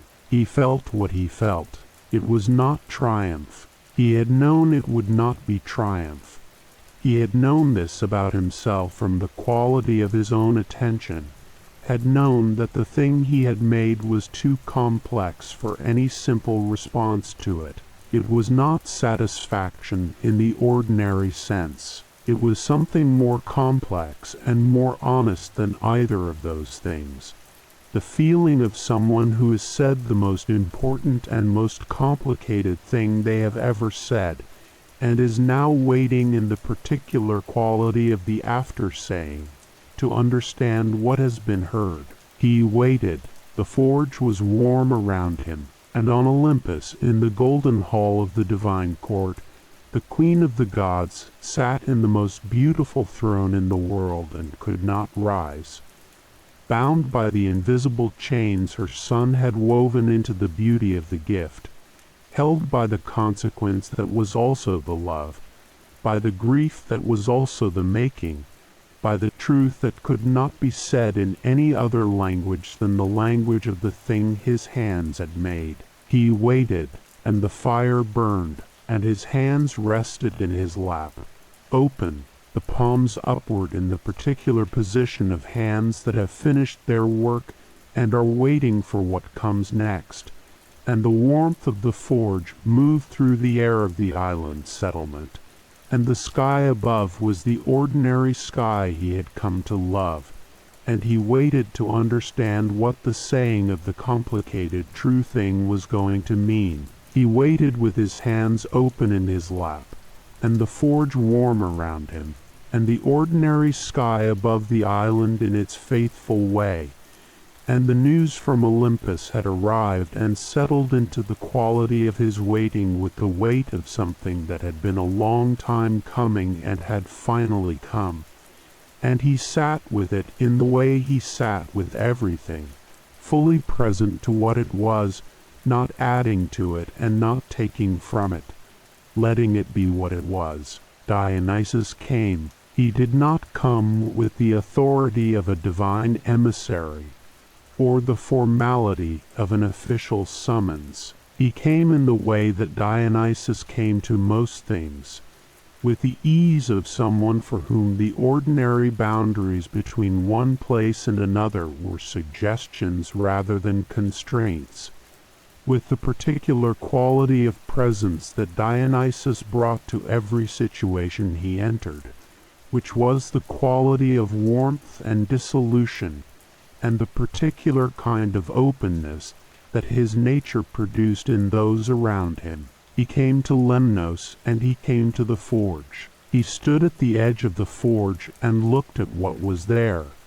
the tools and the materials and the works in various stages of completion, the whole texture of the space that a maker inhabits across years of making, the space that had taken on the quality of the person who worked in it, in the way that all long inhabited spaces took on the quality of the person who had inhabited them. He looked at Hephaestus. He looked at him with the quality of someone who was genuinely interested in what he saw, not the interest of a diplomat executing a task, but the interest of a being whose nature was genuine engagement with whatever was in front of him, who found in the lame god sitting at his forge a quality that was worth the looking. Dionysus was the god of the thing that released people from themselves, and he recognized in Hephaestus someone who had built around himself through years of solitary work a self that was real and complete,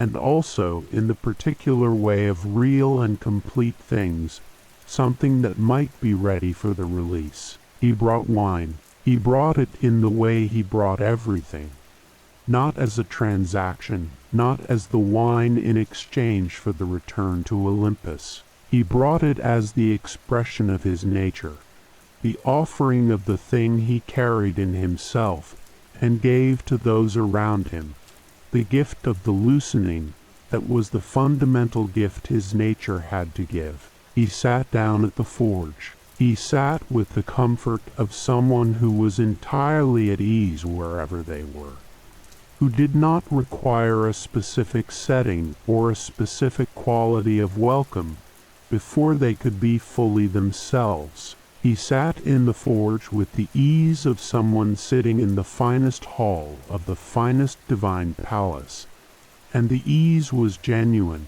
and the forge received it in the way the forge received everything, without assessment, without the quality of a place that had standards to be met. They talked. This is the part of the story that deserves the most careful attention, because what passed between them in the forge on Lemnos was not the conversation that the later tradition sometimes made it, the persuasion of a resistant god, the strategic deployment of wine to overcome a justified refusal. It was something more honest and more interesting than that.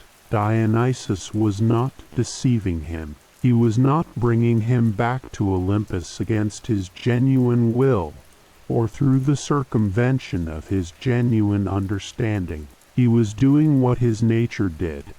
He was present and warm and genuinely interested, and the wine moved through the conversation the way the wine moved through everything, not as an agent of deception, but as the loosening of the particular kind of holding that the years of solitary work had produced. Hephaestus had been alone for a very long time. This was what the wine found. Not the decision to go back or not go back, not the resentment of the throne and what the throne had said, but the quality of the long solitude, the years of the forge and the Sintian's care, and the sky of the ordinary world and the accumulation of the making, all of it done without the quality of genuine company that a being who was, beneath all the self-sufficiency of the forge, a social being still needed. Dionysus was company. He was the most fully company of all the Olympians in some ways, the god whose nature was the dissolution of the boundary between self and other, whose presence produced in those around him the quality of being less alone, not through any intrusion on the solitude, but through the genuine warmth of a presence that was interested and engaged, and without the particular quality of assessment that most divine presences carried. The wine opened something, not in the dramatic sense of the guard coming down, the armor being breached. More gently than that, more honestly. The wine opened the quality of the evening the way it opened evenings for those who received it well, with the loosening of the held quality, the slight relaxation of the maintained thing, the shift from the concentrated attention of the maker at work to the more open quality of the maker at rest in company. He talked about the throne. He talked about it in the way he had not talked about it to anyone, with the full complexity of what it was and what had gone into it, and what he had felt in the making of it, and what he had felt when the news came that it had worked in the way it had worked. He talked about the love in it, and the grief in it, and the anger in it, and Dionysus listened with the quality of someone who was genuinely receiving what was being said, who was not listening for the specific piece of information that would tell him how to achieve his purpose, but was listening to the whole of what was being said with the whole of his attention. He understood. Dionysus understood what the throne was, understood it not in the technical sense of how the mechanism worked, but in the sense that mattered, what it had been for, what it had said, what the saying of it through the form of the made object rather than through words had meant and what it had cost. He understood. and he did not offer the easy reassurance of someone who wants to smooth the difficulty of what they are hearing into something more manageable, who wants to resolve the complexity into a simpler feeling. He sat with the complexity of it. He sat with it, and the wine moved through the evening, and the forge was warm around them both, and the particular quality of genuine company that did not require the performance of a self, but allowed the actual self to be what it was present in the forge in a way it had not been present since the Sintians' earliest care of the injured child. Then he said quietly that Hera was in the throne, not as a report. Hephaestus knew this already, had known it since the news had come, as an acknowledgment, as the naming of the shared fact that was the context of everything else in the conversation, the thing that both of them knew and that the conversation had been moving around rather than through.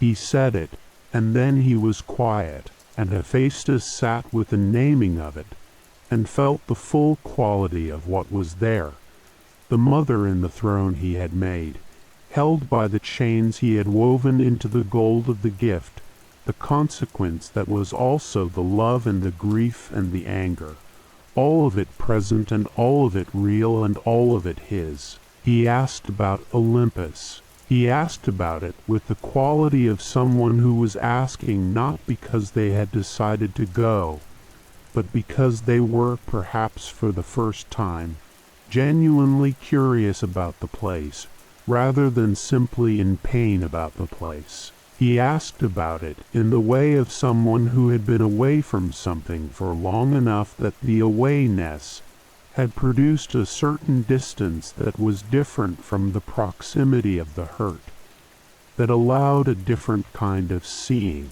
Dionysus told him. He told him about Olympus with the particular quality of his own relationship with the place, which was itself not an uncomplicated relationship, was the relationship of a god, who was also somewhat outside the ordinary order of the divine court, who had arrived there later than the others, and had always had a quality of the outside even while being within. He told him about it with love, and with the clear-eyed quality of someone who loved something without being unable to see its difficulties. He told him about the gods. He told him about them as they actually were, rather than as the standard of the mountain required them to be. Told him about the complications and the relationships and the particular qualities of the various divine beings that the luminous surface of the Olympian court did not always allow to be visible. He told him with the warmth of someone who genuinely found the divine family interesting and even lovable despite its difficulties, or perhaps partly because of them. The wine was warm in the quality of the evening. The forge was at its banked night warmth, the embers glowing with a particular quality of fire at rest, giving heat without the serious intent of the working fire. The sky above was the night sky of Lemnos, the sky he had learned across all his years on the island, the ordinary sky that he had come to love with the love of familiarity and the love of what had received him when nothing else had. He said yes, not dramatically, not as the resolution of a great internal conflict that had been playing out across the evening's conversation, as the simple expression of what the conversation had arrived at. The quality of being ready, not in the sense of having resolved everything that needed resolution, but in the sense of having reached the point where the staying was no longer more honest than the going, where the next thing was not more solitary making on the island, but the return to the place he had come from, carrying everything the island had given him. Dionysus helped him onto the donkey. The donkey was what it was, the most un-Olympian possible transport, the unheroic animal of ordinary work rather than the divine horse or the golden chariot, the animal most completely suited to the particular quality of this return, which was not the triumphant return of a hero or the restored dignity of an exiled king, but simply the return of a maker who had become what he was in the years of the making, and was now going back to the place that had not known what he was going to become, and was going to find out. He rode the donkey with a wine warm in him, and Dionysus beside him, and the morning coming slowly over the island, the particular quality of the dawn on Lemnos, that he knew better than any other quality of light in the world, the light that had been with him across all the years of the making, the ordinary light of the ordinary sky above the ordinary world that had been his world for long enough to be genuinely his. He looked at the forge as they left. He looked at it with the quality of looking that was also a kind of holding, the looking that tried to take in the full quality of the thing being looked at, because the looking was also the last of the close looking, the looking that knew itself to be the last. He looked at the rough stones and the banked fire and the tools hanging in their places and the works on the surfaces, and the whole quality of the space that had been the place of his becoming, and he looked at it with the love of someone who knows that what they are looking at has made them what they are. Then he turned and they went. The journey to Olympus was the reverse of the fall in the most external sense, the movement upward rather than downward, the destination the mountain rather than the island, and nothing like the reverse of it in any other sense, because the being who was making the journey upward was not the being who had made the journey downward, was not the infant who had been let go at the edge of the mountain, but the god who had spent years at the forge learning what his hands could make. He arrived. Olympus received him with the quality it received everything, with the particular luminosity of the place, the quality of the divine altitude and the divine light, and the specific atmosphere of the mountain that was different from any other atmosphere in the world. He felt it land on him as he arrived, the specific quality of the place on his skin and in his breathing, the air of the mountain that was not the air of the island. It was familiar, not comfortable exactly, not the comfort of the island's ordinary air and ordinary sky that he had known for years, but familiar in the way of something that is in the body before it is in the memory, that is recognized before it is understood, that the body knows before the mind has formulated any understanding of what it knows. He had been born in this air. It was in him somewhere beneath the years of the island air, beneath the forge smoke and the salt air of the sea, still present as the first air he had breathed. The gods looked at him. He felt their looking as he came in on the donkey with Dionysus beside him, felt the quality of the divine court's attention settling on the returning god, the assessment that the divine court could not stop itself from making because assessment was the fundamental mode of the mountain. He felt the looking, and he did not perform anything in response to it, did not arrange himself to be looked at in any particular way, did not try to meet the assessment of the mountain with a presentation designed to satisfy it. He arrived as what he was, lame and travel-worn and still warm from the wine, and carrying the quality of the forge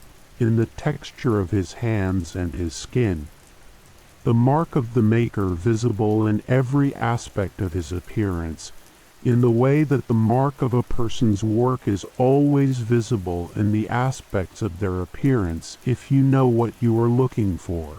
He went to his mother.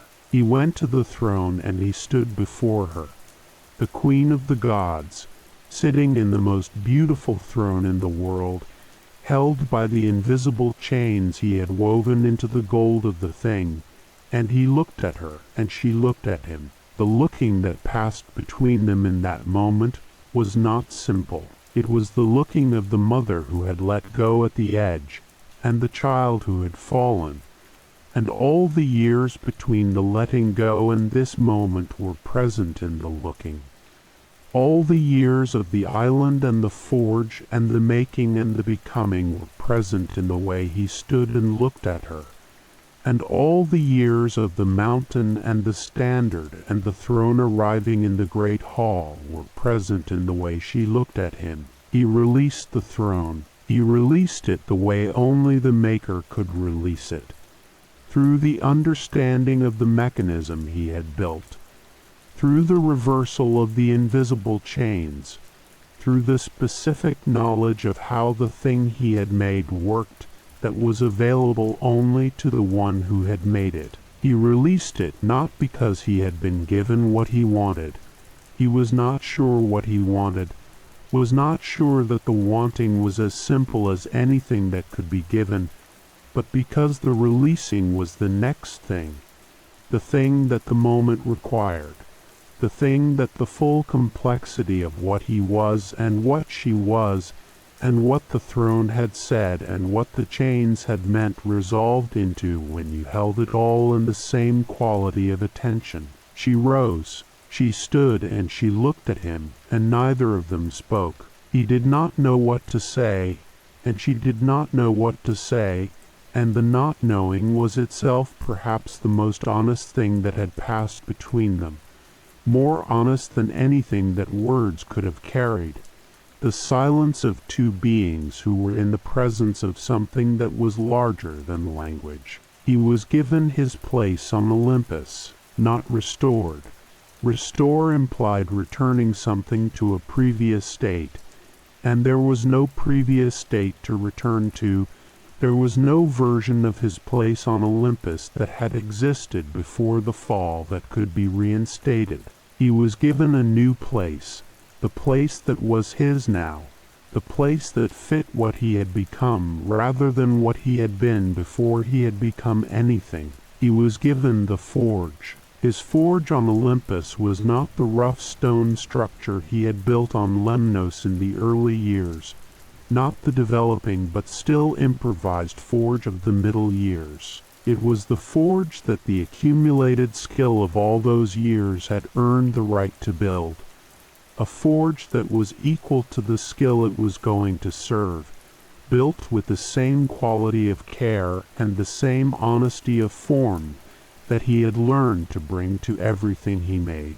He built it himself. Of course he built it himself. The forge was his, was the expression of his nature and his understanding of what the forge needed to be, and there was no one else who could build it, and no one else who should build it, because the forge was the most personal of all the things he would ever make, the thing most fully shaped by the specific quality of what he was and what he needed and what the making required. He built it below the bright halls of Olympus, below the great spaces where the divine court moved through its luminous existence, below the feasting and the argument and the love affairs and the politics of the gods, below all of that, in the heat and the dark and the smell of metal and fire that were his element as surely as the sky was Zeus's element and the sea was Poseidon's. The forge went deep. It went deep in the way of things that are most fully themselves when they are most completely separated from what they are not. The forge going down into the heat of the mountain the way his nature went down into the making, finding in the depth the quality it needed that the surface could not provide. The heat was more complete below. The separation from the brightness of the upper halls was more complete below. The quality of the forge as its own world, entirely ordered by the logic of the making rather than by the logic of the divine court above it, was more complete below.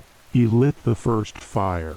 He lit it with the knowledge of all the fires he had lit across all the years of the making, with the understanding of fire that had been his since the first evenings at the Sintian hearth, and that had deepened across every year of the forge into the most complete knowledge of fire that any being possessed. He lit it, and it caught with the quality of a fire that had been well prepared for, that was, receiving the right fuel and the right arrangement and the right quality of the fire lighter's attention. The forge came to heat. The heat built in the way that the heat of a well-made forge builds, not the sudden excessive heat of a poorly managed fire, not the inadequate warmth of a fire that has not been properly fed and tended, but the building warmth of a fire that knows what it is doing,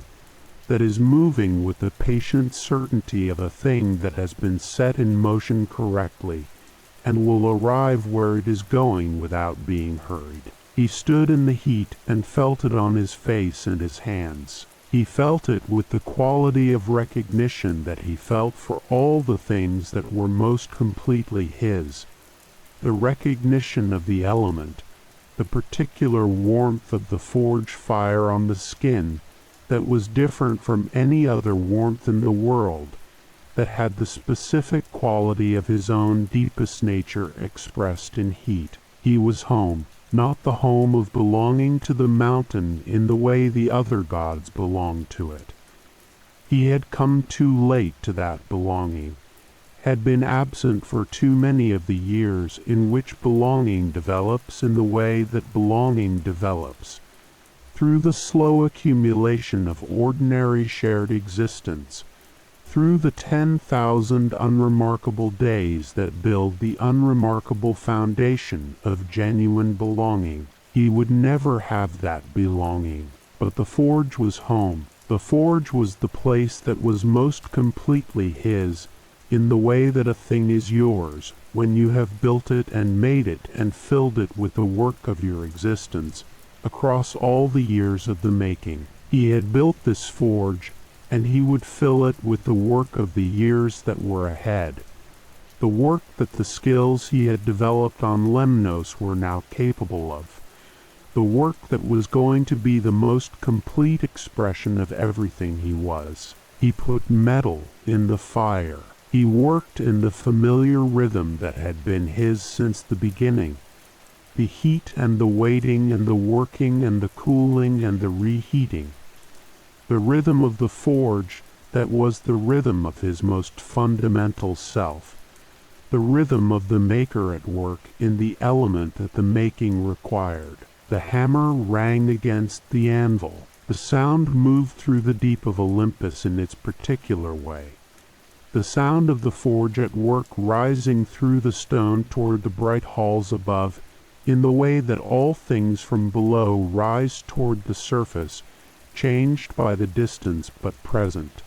The particular ring of metal on metal communicating upward through the structure of the mountain that the forge was alive, and the making was happening, and the God of the making was at work. Above, the gods went about the business of being gods. Below, in the heat and the dark and the smell of metal and fire, Hephaestus worked. The hammer rang. The metal yielded, and the making that had begun on the island in the rough forge of the early years was continuing here, in the deep of the mountain, with the full weight of all those years behind it, and the full scope of what those years had made possible ahead of it. And the forge was warm, and the work was real, and the hammer in his hand had the balance of the well-made tool, and the metal on the anvil was at exactly the right temperature. He was exactly where he was supposed to be. The hammer rang against the anvil in the deep of the mountain, and the metal yielded to the working, and the forge was warm in the way of a forge that has been well tended and is at its proper heat, and Hephaestus worked in the rhythm that was his most fundamental rhythm, the rhythm that had been his since the first evenings at the Sintian hearth, and that had deepened across all the years of the making into something that was not a rhythm he followed but a rhythm he was. Then came Aphrodite. She came the way she came to everything, with the ease of the most beautiful thing in the world, moving through a world that organized itself around her beauty, the way flowers organize themselves around the sun, not by any decision, but by the simple consequence of what she was and what the world was in her presence. She moved through the divine court with the quality that was entirely and only hers, not the beauty of Athena, which was the beauty of intelligence made visible, not the beauty of Artemis, which was the beauty of the wild and the swift and the untouched. The beauty of Aphrodite was the beauty of love itself, the beauty that was the cause of desire rather than simply the object of it, the beauty that made the world feel the pull of itself toward her. She came to his forge. He heard her before he saw her, heard the quality of the air changing at the entrance to the forge, the particular shift that her presence produced in whatever space she entered, the slight increase in the warmth of things that was not the forge's warmth, but something else, something that was the effect of her presence on the quality of the space. He heard this change, and he set down his hammer and he turned. He looked at her.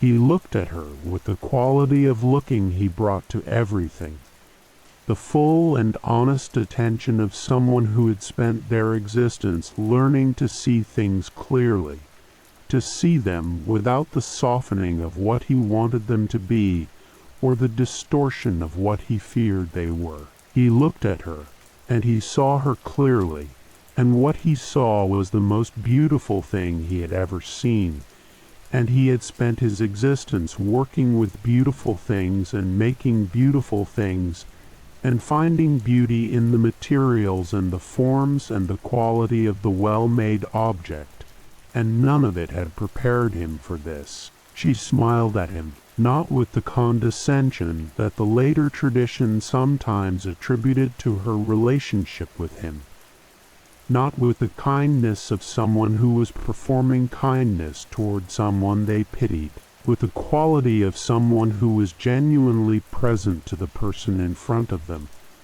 who found in the lame and forged dark god something that was genuinely worth the quality of her full attention. He understood later that this was her nature. Aphrodite's attention was not less genuine for being given widely. She did not love in the way of the careful and the selective, distributing the gift of her full presence only to those who had earned it by some measure of worthiness. She gave the quality of her presence fully to what was in front of her, because that was what love did. That was the nature of the force she was, the complete and unconditional opening of the self toward the other, the full giving of the quality of attention that was her most fundamental gift. He received it as the real thing. This was not a mistake exactly. It was the real thing. The mistake, if it was a mistake, was in the interpretation of what the real thing was. The belief that the fullness of her attention meant the exclusivity of her attention, that the completeness of the love meant the permanence of the direction of the love, that the gift she was giving was the kind of gift that, once given, was not given to anyone else. The marriage was made, not by their choosing. The marriage was the solution to a divine problem, the arrangement that Zeus had made to settle what needed settling in the politics of the divine court. She had been given to him as part of the resolution of the throne episode, as the acknowledgement by Olympus of the debt it owed the Maker who had made the most beautiful things the divine court possessed. He had received this arrangement with the quality he received everything, not with the performed enthusiasm of someone pretending to feel more than they felt, but with the honest complexity of someone who felt many things simultaneously and could not resolve them into a single clean response. He felt the love immediately. He had not expected this. He had understood that the marriage was an arrangement, and he had been prepared for the arrangement, had been prepared for the quality of a life that contained this arrangement as a feature, without necessarily containing the feeling that the marriage ritual was supposed to enact. He had not been prepared for the feeling, which arrived with the force of something that had been waiting for the right object rather than being produced by the right object. The way a room that has been dark for a long time responds to the light, not with indifference, but with the full and immediate reception of what it has been lacking. He loved her. He loved her with a quality that he brought to the things he loved most, which was the quality of his making. The full and patient and honest engagement of his entire being with the thing that had his attention, the commitment that did not reserve any part of itself for safety or for the management of the risk of the full commitment. He loved her the way he worked, without reservation, without the protected distance of a being who was managing their investment completely, and in the way that complete things are always vulnerable. He made things for her. Of course he made things for her. Making was his language, the most complete and honest expression of the things he felt that had no other expression, and the things he felt for her were the most complex he had felt since the throne, and required the making in the way that all the most complex feelings required it. He made her jewelry that was unlike anything he had ever made, not because the skill had improved, though it had, but because the feeling behind the making had a quality that his previous work had never had, the quality of being made for a specific person rather than being made for the making itself. He made her a girdle, the cestus, the girdle of Aphrodite that was itself a divine object of the highest order, carrying in its worked surface the qualities of love and desire, and the power of the beautiful to produce longing in those who beheld it. He made it with the full weight of what he felt for her, made it as the most complete expression of what she was and what she meant to him, made it with the same quality of love and complexity that he had brought to the throne, but different.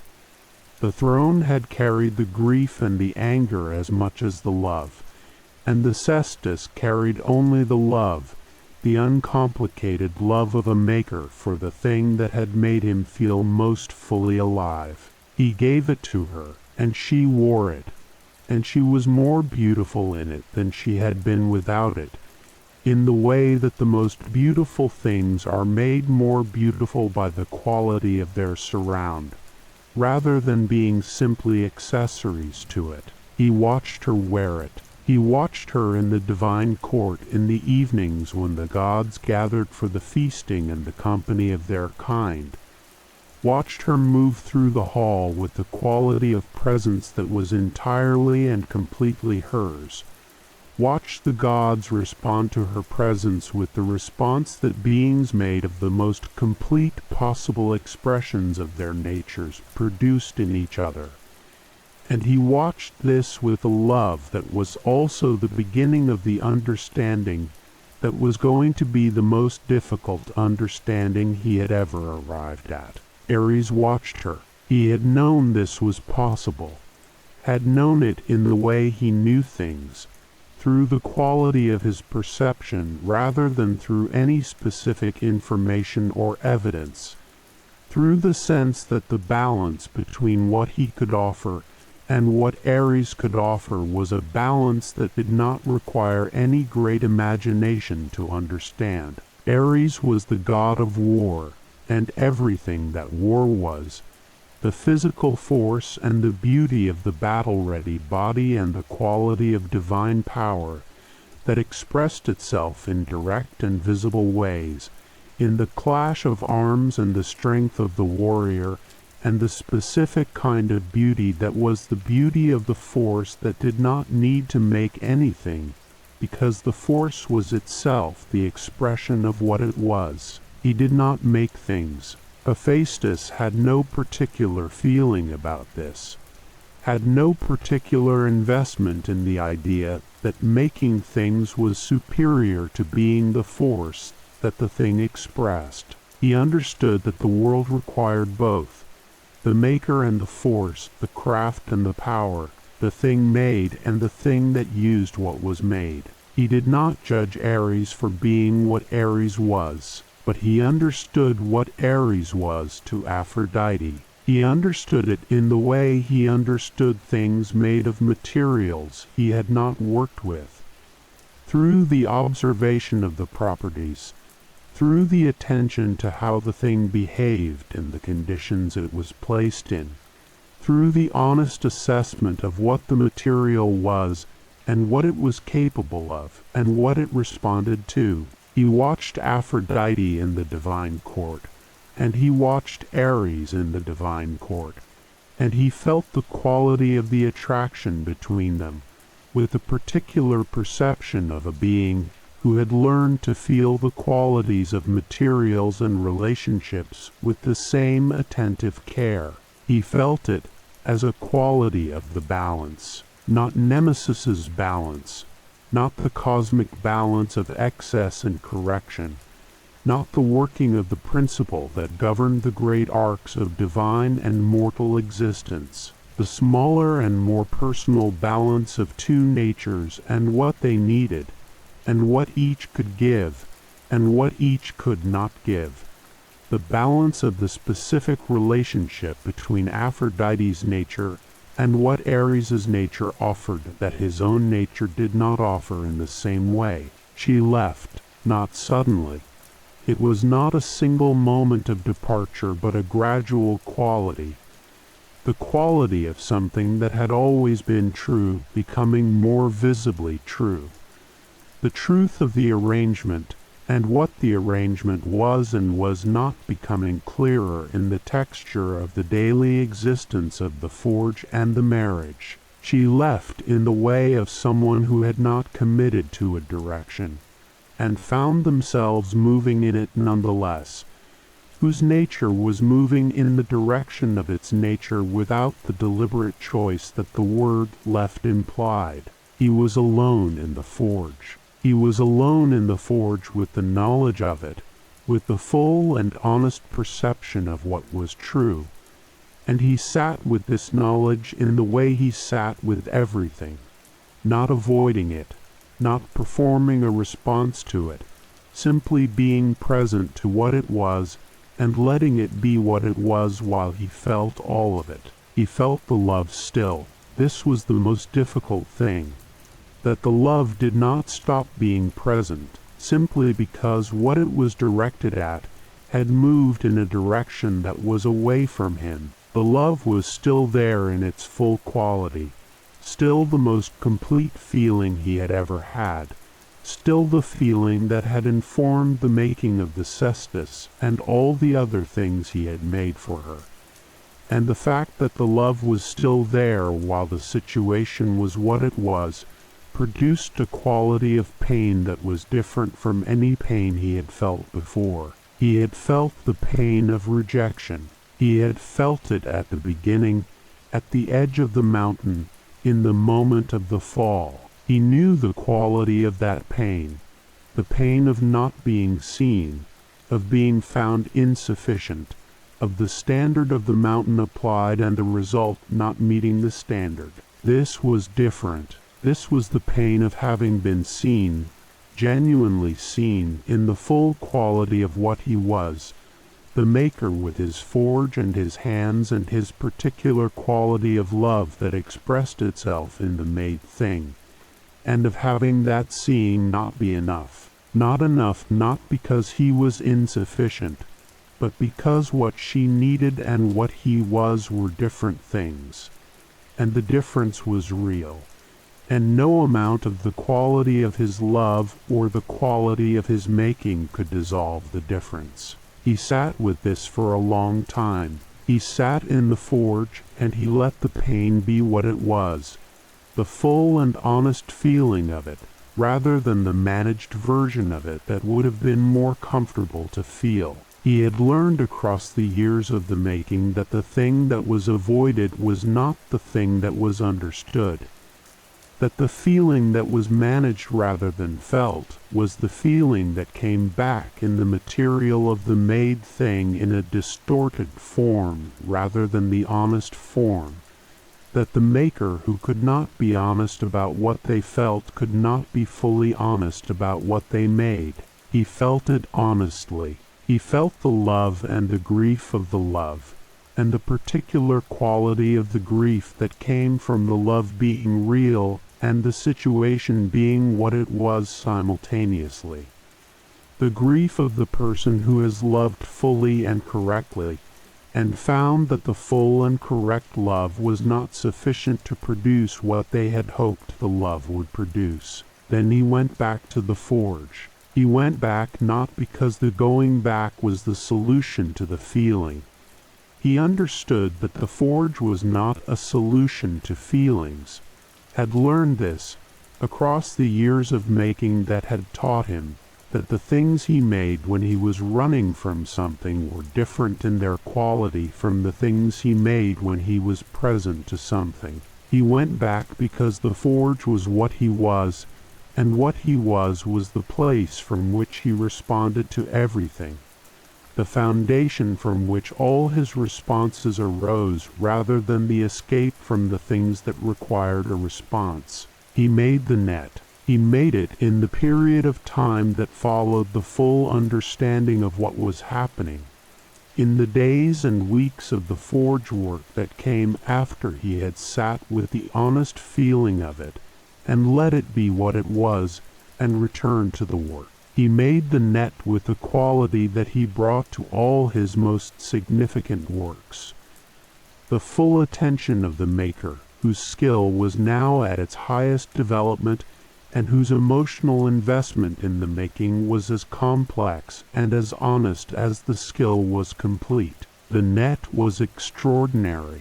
It was a technical achievement that exceeded anything he had made before in its specific category of the difficult and the subtle.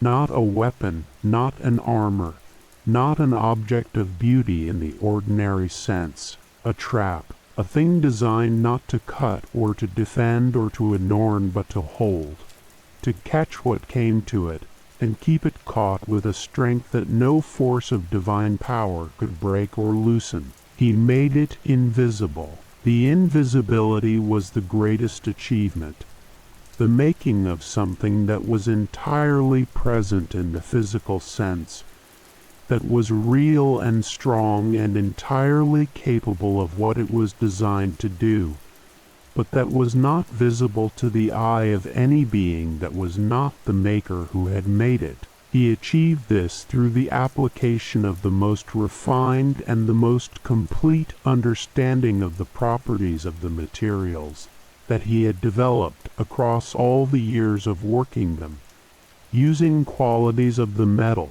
that he had discovered through years of close and patient attention, qualities that had no application in the ordinary making, but that served exactly this purpose. He worked on it slowly. He worked on it across many sessions, bringing to it the same quality of sustained attention that he had brought to the throne, understanding that the making of the complicated and the significant required the time that it required and could not be hurried without losing the quality that the hurrying took from it. He worked, and he thought about what he was making, and he let the full complexity of what he was feeling move through the making in the honest way, rather than the managed way. The net was made of love. This was the truth of it that the later tradition did not always find, that was easy to miss in the surface reading of the story. The trap designed to expose and humiliate the divine retribution of the wronged husband. That reading was not wrong, but it was not the whole of what the net was. The net was made of love that was also grief, the grief of a love that had not been returned in the form he had hoped for.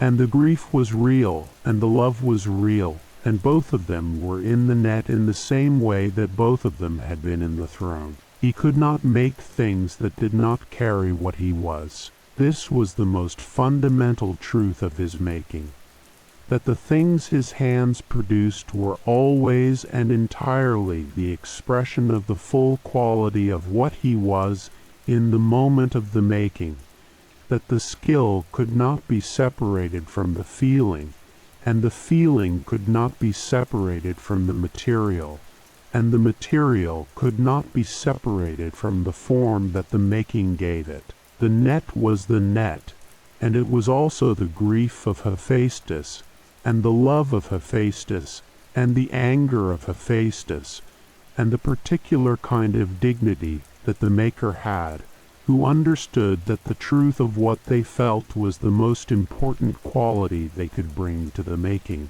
He finished it. He held it in his hands, invisible, weightless in the sense of having no presence to the eye, but entirely present to the hands that held it, the hands that had made it and therefore knew exactly what they were holding. He held it and felt the quality of the thing he had made, the full and complex quality of all that had gone into it, and he sat with what he was going to do with it. He set the trap. He arranged it on the bed in the way of someone who understood structures, who understood how things needed to be arranged in order to work in the way they were designed to work, who brought to the setting of the trap the same quality of careful attention he brought to the construction of the forge itself, to the arrangement of the materials that would determine whether the fire burned at its proper temperature or at the wrong one.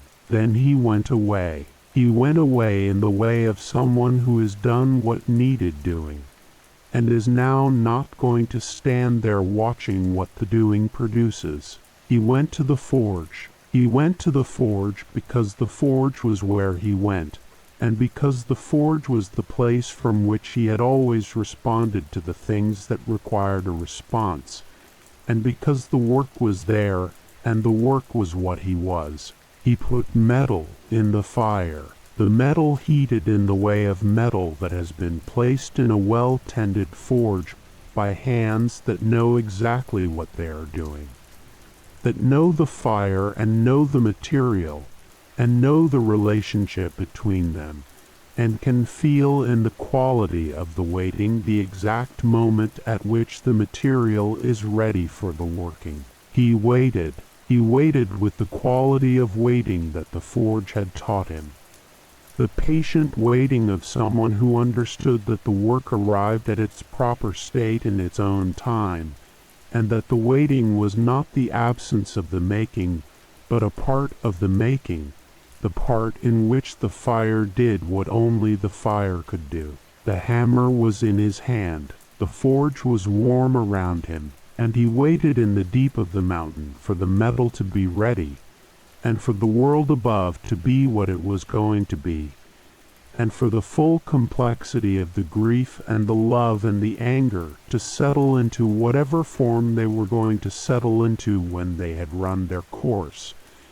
As all things ran their course, as all the most complex and most difficult feelings eventually ran their course, and left behind them the thing that remained when the feeling had done what the feeling needed to do. He waited. The fire burned. The metal moved toward the temperature of the working, and the maker sat in the quality of his own deepest nature, in the heat and the dark and the smell of metal and fire, and he was what he was, and what he was enough, was always enough, even in the moments when the enoughness was the hardest thing in the world to feel. The fire burned in the deep of the mountain, and the metal moved toward the temperature of the working, and the maker sat in the quality of his own deepest nature, and the grief had been felt with the honesty it deserved, and the love had been felt with the honesty it deserved, and the anger had been felt with the honesty it deserved, and he had returned to the forge in the way he always returned to the forge, not as an escape from what was true, but as the place from which all the most honest responses to what was true arose. He made things. This is the part of the story that deserves the longest attention, the part that is the center of everything the story has been building toward, and everything it will move through on its way to its rest. Not the fall, and not the island, and not the throne, and not the marriage. The making, the great and extraordinary and world-changing making that the forge in the deep of the mountain produced across the long years of his full maturity. The making that was the full expression of everything the fall had begun, and the island had developed, and the return had given the scale to achieve. He made the palaces of the gods. This was the work that most of those who inhabited those palaces did not think about, which was entirely appropriate. The quality of a well-made thing was the quality of being so completely what it needed to be that the making disappeared into the being, that the skill was present as the quality of the space rather than as a visible demonstration of craft. The divine palaces were what they were because of what his hands had made them, because of the particular understanding of structure and beauty, and the relationship between a space and the beings who inhabited it that he had developed across all the years of his work. He made them with the knowledge of the mountain that no one else had. He had been away from the mountain and had come back to it, and the being away and the coming back had given him a quality of perception that those who had never left did not possess. The perception of someone who could see the place from outside as well as from inside, who could feel in the quality of the space what it needed because they had lived without it and had known the difference. He brought this perception to the building of the divine halls, and the halls had the quality of being exactly what the divine court needed. Not because he had asked what the divine court needed and had built to the specification, but because he understood what the divine court was and had built the expression of that understanding. He made the armor of Achilles. Thetis came to him. She came as the Nereids came, from the sea, from the depth of the water, with the quality of the sea on her and in her, the particular quality of a being whose nature was the deep water, moving through the world above the water, with the grace of something that belonged to a different medium, and carried that belonging visibly in the way it moved. She came to the forge entrance, and she called to him, and he came from the work to meet her, wiping his hands on the cloth he kept for the purpose, the cloth that was permanently dark with the marks of all the metals he worked. She asked for armor for her son. She asked with the quality of a mother asking for the life of a son, knowing that the armor was not the life, that even the best armor that divine hands could make was not sufficient to change the fate that the fates had laid down, but asking anyway in the way of love that cannot not try, that makes the gesture of protection even in full knowledge of what the gesture cannot protect against. He heard this in her asking, and he received it. The grief of the immortal mother of the mortal son, the grief of someone who could not die and had borne someone who could.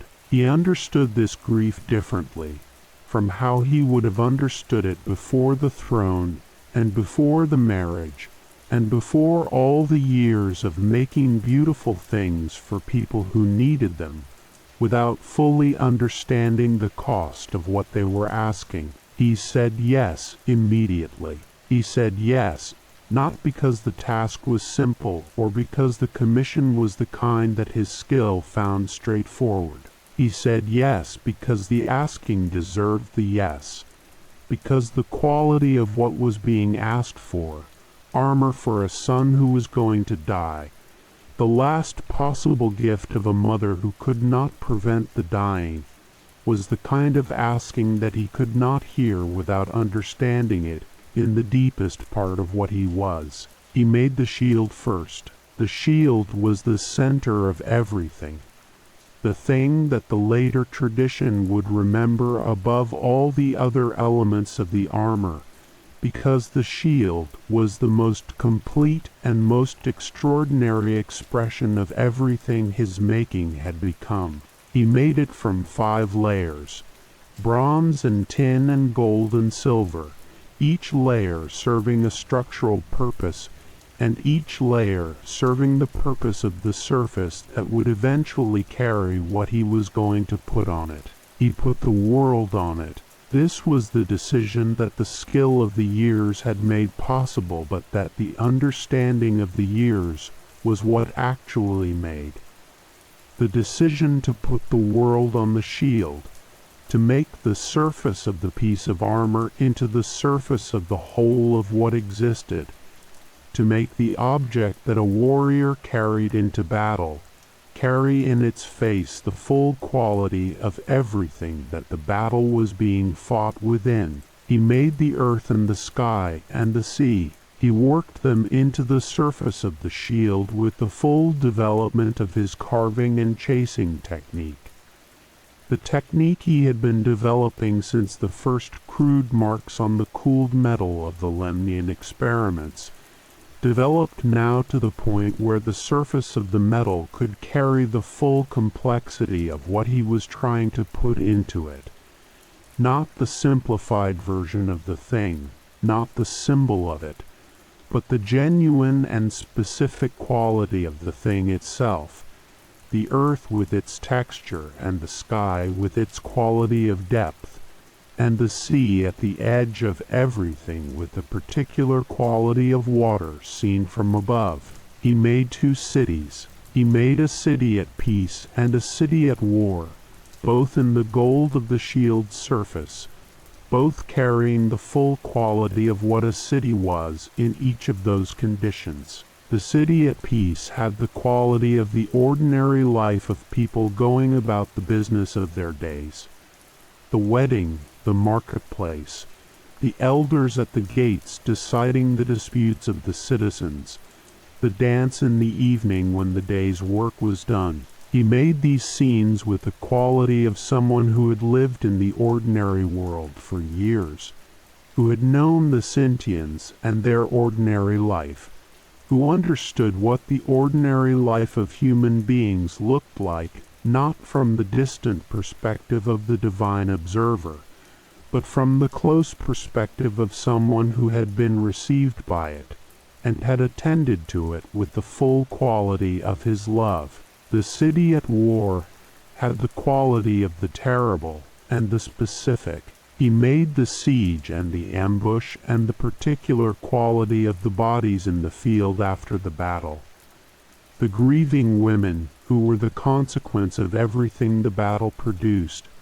The gods moving through the battlefield with the terrifying ease of beings for whom the stakes of the conflict were not the final stakes. He made it all, and he made it honestly, without the softening that would have made it more comfortable to look at, and less true to what it was. He made the fields. He made the deep-soiled fallow field, and the field being plowed for the first time in spring, and the harvest field with the reapers at their work, and the king who watched the reaping from a distance, leaning on his staff at the edge of the field with the quality of a man who has the harvest and knows it.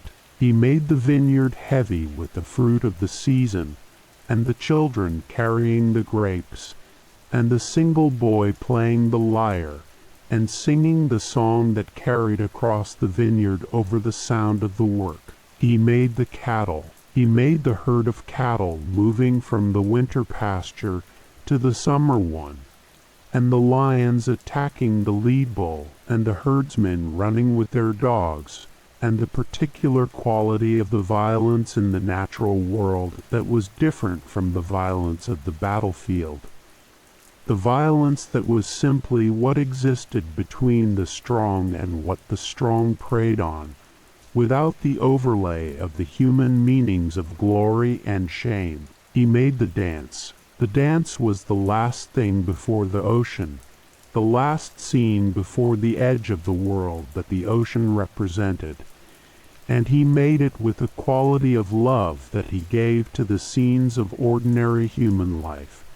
Young men and women dancing together in the way of those who are young, and feel the quality of their youth in the lightness of their movement, the particular quality of the human body at ease and in joy, the specific beauty of the ordinary moment of celebration that the divine world observed from its height, with the mixture of tenderness and incomprehension that the immortals always brought to the mortal experience of living fully in the knowledge of the ending. He made the great ocean river around the rim, the ocean that was the edge of everything, the boundary of the known world, the threshold between what was understood and what lay beyond understanding.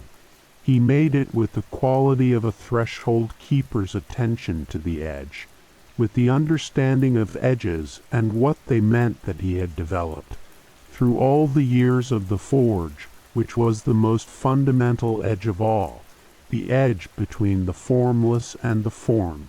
The shield was finished. He looked at it, and felt the quality of what he had made with the honest and clear perception he had been developing since the first rough bowl on the Lemnian workbench. He felt it as a made thing, as the most ambitious and the most complete single object he had ever produced, the thing that was the fullest expression of the full development of everything the years of making had given him. He felt what the shield was.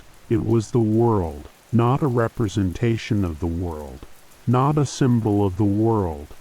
The world held in the surface of a divine shield, made permanent in gold and bronze and tin and silver, given the quality of being seeable in its entirety, in the way that the world could not be seen in its entirety from any position within it.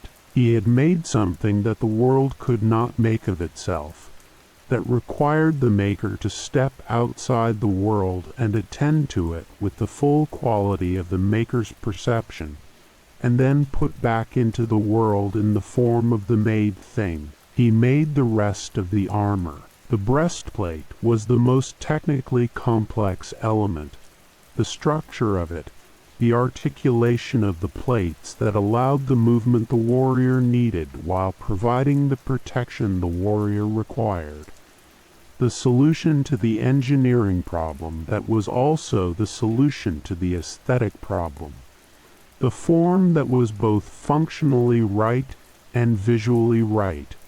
The meeting of the two kinds of rightness in a single object that had always been the deepest satisfaction the making could produce. He made the greaves and the helmet. Each element received the same quality of attention, the same fullness of his skill and his understanding, because there was no element of the armor that was less important than the others, no element that could be made with less than the full quality of the making and still be what the making required it to be. The greaves protected the legs, and he made them with the understanding of someone who knew what it was to have legs that had been damaged, who carried in his own body the knowledge of what the unprotected leg was vulnerable to. The helmet carried the crest, and he made the crest with the quality of something that was both the practical marker of identity in battle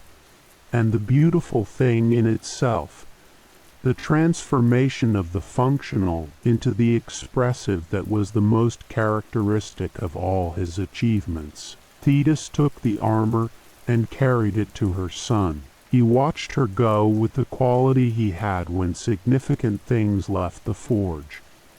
The quality of having given everything the making required and releasing what had been made into the world it was made for, into the use and the purpose and eventually the fate that all made things met in the world outside the forge. He knew what the armor was going to witness. He did not let himself dwell in this knowledge. He had learned across the years of making things for people who needed them that the dwelling in what the made thing was going to be used for, or what it was going to fail to prevent, was not the maker's work. The maker's work was the making. The rest was the world's. He made the golden women. He had made them in the earlier years of the Olympian forge, and he had developed them across the years, developing not the technique of their making but the quality of their presence, the quality of the companions that the making had given him and that the forge had needed. They moved through the forge with the quality of beings who had been made for the forge, not in the sense of being limited to it, not in the sense of having no existence outside it, but in the sense of being completely suited to it, of having all the qualities that the forge required in its companions. They had intelligence. This was the quality of the making that he valued most in them, the quality that the skill had made possible but that the understanding had made real. The intelligence that he had given them was not the performed intelligence of the clever tool, not the simulation of understanding. It was the genuine quality of minds that had been made with the same care and the same full attention that he brought to all his making. Minds that were what they were because the maker who made them understood that a mind required the same quality of attention to make well as any other made thing. They spoke to him. In the evenings when the work was done and the forge was at its low night warmth, they spoke to him in the way of beings who were genuinely interested in what he had made and what he was making, and what the making was and what it meant. He had made them partly because the forge required assistance, and partly because he had always been alone in his work, and had understood across the years of the aloneness that he was not entirely suited to the absolute aloneness, that there was a quality of the forge that was better expressed in the presence of others who understood it. He had made his own companions. There was something about this that was both remarkable and deeply his. The maker who could not find in the existing world the quality of company he needed, making the company from the same skill and the same understanding and the same full attention that he made everything else. The golden women were his, not in the sense of possession, not in the distorted sense that his marriage to Aphrodite had carried the word. His in the sense of having come from him, having been made with the full quality of his love for the things he made, having been given the qualities he most valued because those were the qualities he knew how to make with the greatest skill. He made the self-moving tripods. These were among the works that produced in those who observed them the quality of amazement that was specific to the works of the divine craftsman.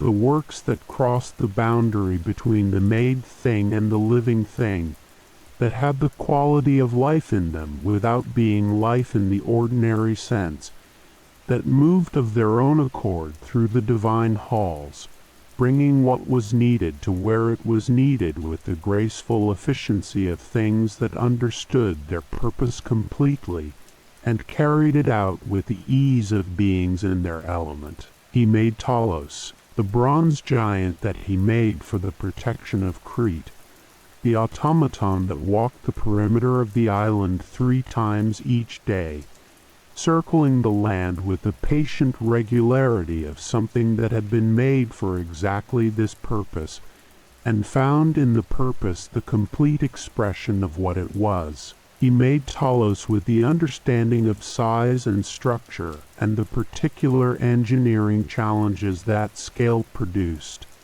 The understanding that what worked at the small scale required complete reconception at the large scale rather than simple magnification. He made him with a vein, the single vein running from neck to ankle that carried in it the divine fluid that was to the automaton what blood was to the living being.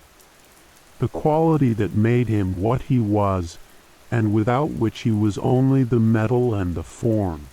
The bronze, waiting for the animating quality that made it Talos rather than simply a very large bronze figure. He made the vein with the same quality of attention he gave to the invisible chains in the throne, and the invisible threads of the net, the invisible working that was the most demanding of all the workings, because it required the maker to bring the full weight of their skill to bear on something that would not be seen, that would function rather than display. He made Pandora. Pandora was the work that exceeded all the others in the complexity of what it required of the making and what the making achieved. He had made golden women with intelligence and speech. He had made bronze giants with the animating fluid of the divine. Pandora was something beyond either. The made thing that was indistinguishable from the born thing, the object of the making that was a person, the thing that his hands had made that was a woman. He made her beautiful. He made her with the quality of beauty that he understood best, not the beauty of Aphrodite, which was beyond what any making could achieve because it was not made but was simply and completely what beauty was in its divine form, but the beauty of the made thing that had been made with such complete skill and such full attention that it had achieved the quality of the thing that exceeded the making. That was more than the sum of what had produced it. The beauty that he had found in the curve of the first bronze bowl, and had been approaching more closely with each successive work. He gave her the form of a woman. He worked it with the full development of his understanding of form, the understanding of the human form that he had developed across years of making things for human beings and divine beings, and observing the quality of what the form was when it was most completely itself, when it was expressing the full range of what the human form could be. He worked the form the way he worked all the most demanding forms, with the attention that was also love, with the love that was also the complete engagement of the skill. He stood back from what he had made. He stood back and looked at Pandora with the clear and honest eye that had been looking at his work since the first rough bowl, and that had developed across all the years of making into the most demanding and the most honest eye in the world, the eye that had seen the quality of his own work most clearly of anyone who had ever looked at it, the eye that could be satisfied only by the thing that genuinely deserved satisfaction. He was satisfied, not completely. He had learned that complete satisfaction was not the condition of the maker in relation to any work, that complete satisfaction meant the end of the seeing, and the end of the seeing meant the end of the making, and the end of the making was what he could not afford. But genuinely and substantially satisfied, in the way of someone who has brought everything they are to the making of something, and found in the finished thing the evidence that everything they are was sufficient for the making. He rested in the forge with the golden women around him, and the evening warmth of the banked fire on his face, and his hands in his lap, with the palms upward in the position of hands that have finished their work and are open to whatever comes next. And he felt the quality of the long day of making, not this specific day, but the long day of all the making, the day that had begun on the shore at Lemnos with the child watching the hearth fire, and had continued through all the years and all the works to here, to this moment in the deep of the mountain with the great works of his maturity around him. The shield of Achilles leaned against the wall of the forge. He looked at it in the evening light, the world in gold and bronze, the cities and the fields and the dance and the ocean around the edge of everything, the full quality of what existed held in the surface of the thing his hands had made. He breathed the air of the forge. It smelled of metal and fire, and the particular compound quality of a space where making had been happening for a very long time, where the walls had absorbed across the years the quality of all the work that had been done in them, where the making was present, not only in the objects that sat on the surfaces and hung from the walls, but in the air itself, in the quality of the space that had been shaped by the sustained and faithful presence of the Maker at work. He was tired. He was tired in the good way, the way of the well-worked day and the well-made thing and the full expenditure of the skill and the attention in the service of the making. He was tired, and the tiredness was the full and honest record of what the making had cost and what the making had given. The tiredness of someone who had given everything, and found in the giving that everything was exactly the right amount to give. The golden women moved quietly through the forge around him. The fire burned low, and the shield of Achilles caught the light of the embers and returned it as the world returned the light of the sun, transformed, warmed. The quality of the light changed by the surface that received it into something that was both the original light and something more than the original light, the light that had been made beautiful by passing through the made thing. He closed his eyes. The warmth of the forge was on his face. His hands rested open in his lap, and the world he had put in the surface of the shield was there in the dark behind his eyes. The cities and the fields and the dance and the ocean around the rim of everything.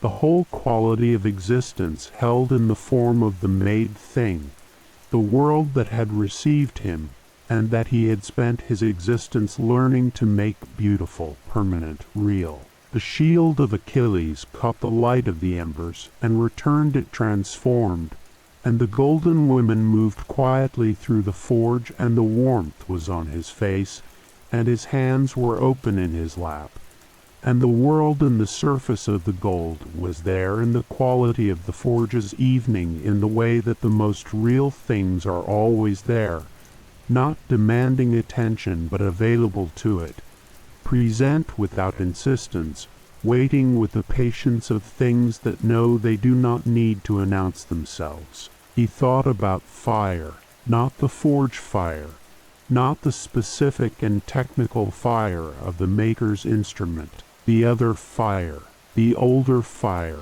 the fire that was not his in the sense of the forge fire being his, not the fire he had mastered and directed and used in the service of the making, but the fire that he was the god of in the most fundamental and the most world-changing sense, the fire that was not the fire of the forge, but the fire of the hearth, the fire that mortals lived by and gathered around, and that had made of the cold and difficult world a world that human beings could inhabit and build and sustain themselves within. The civilizing fire.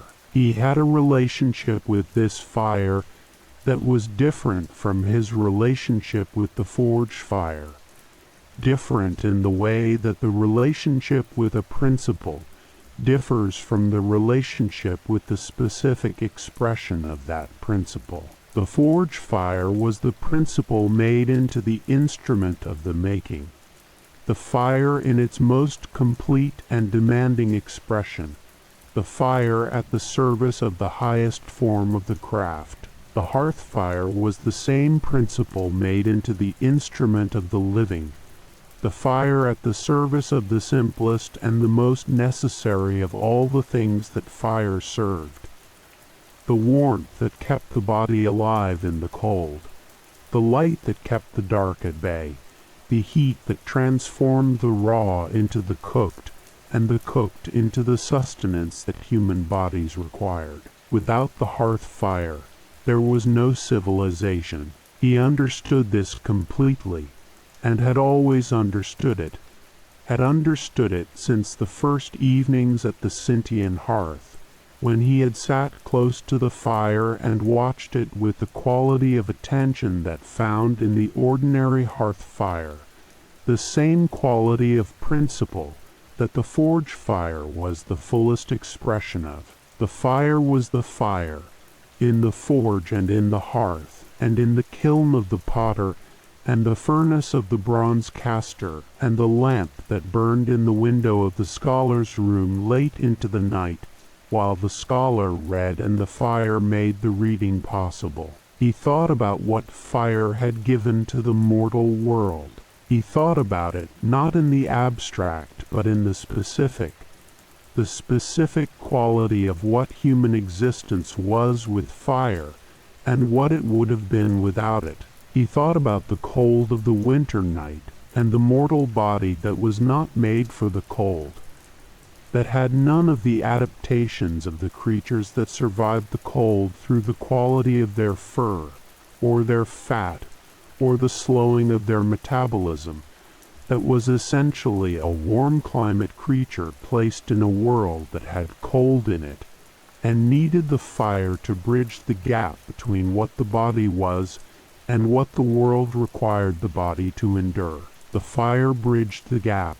The fire was the first and most fundamental of all the human technologies, the technology that made all other technologies possible, because it was the technology that kept the human being alive long enough to develop the others. Before shelter, before clothing, before agriculture, before the wheel and the pot and the loom, and all the other transformations of material reality that human ingenuity had produced across the ages, before all of those, the fire, the gathered warmth of the fuel that had captured the sun's energy and was now releasing it in the form that the shivering human body in the cold night needed most. He felt a quality of love for the mortals when he thought about this, not the condescending love of the powerful for the weak,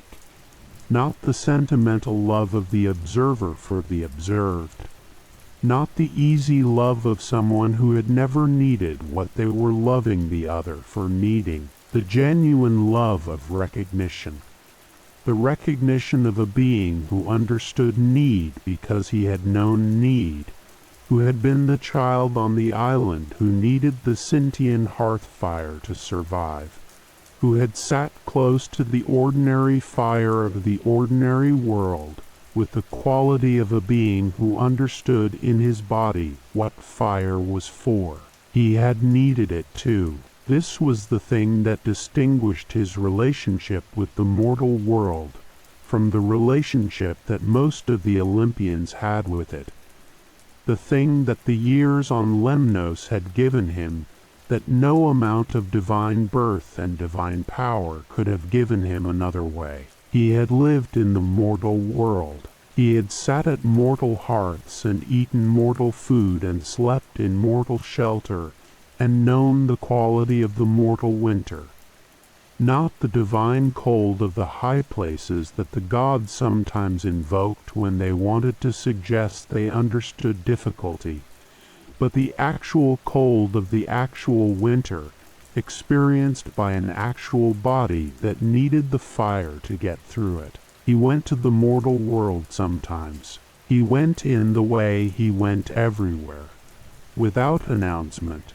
without the dramatic manifestation of divine presence that some of the gods preferred when they descended to the mortal world, without the quality of visitation that made the mortals aware of being visited, and therefore unable to be what they ordinarily were. He went quietly, with the quality of someone who wanted to see rather than to be seen, who wanted to attend to the ordinary texture of the mortal world rather than to receive the response that the mortal world produced when it knew it was being attended to by the divine.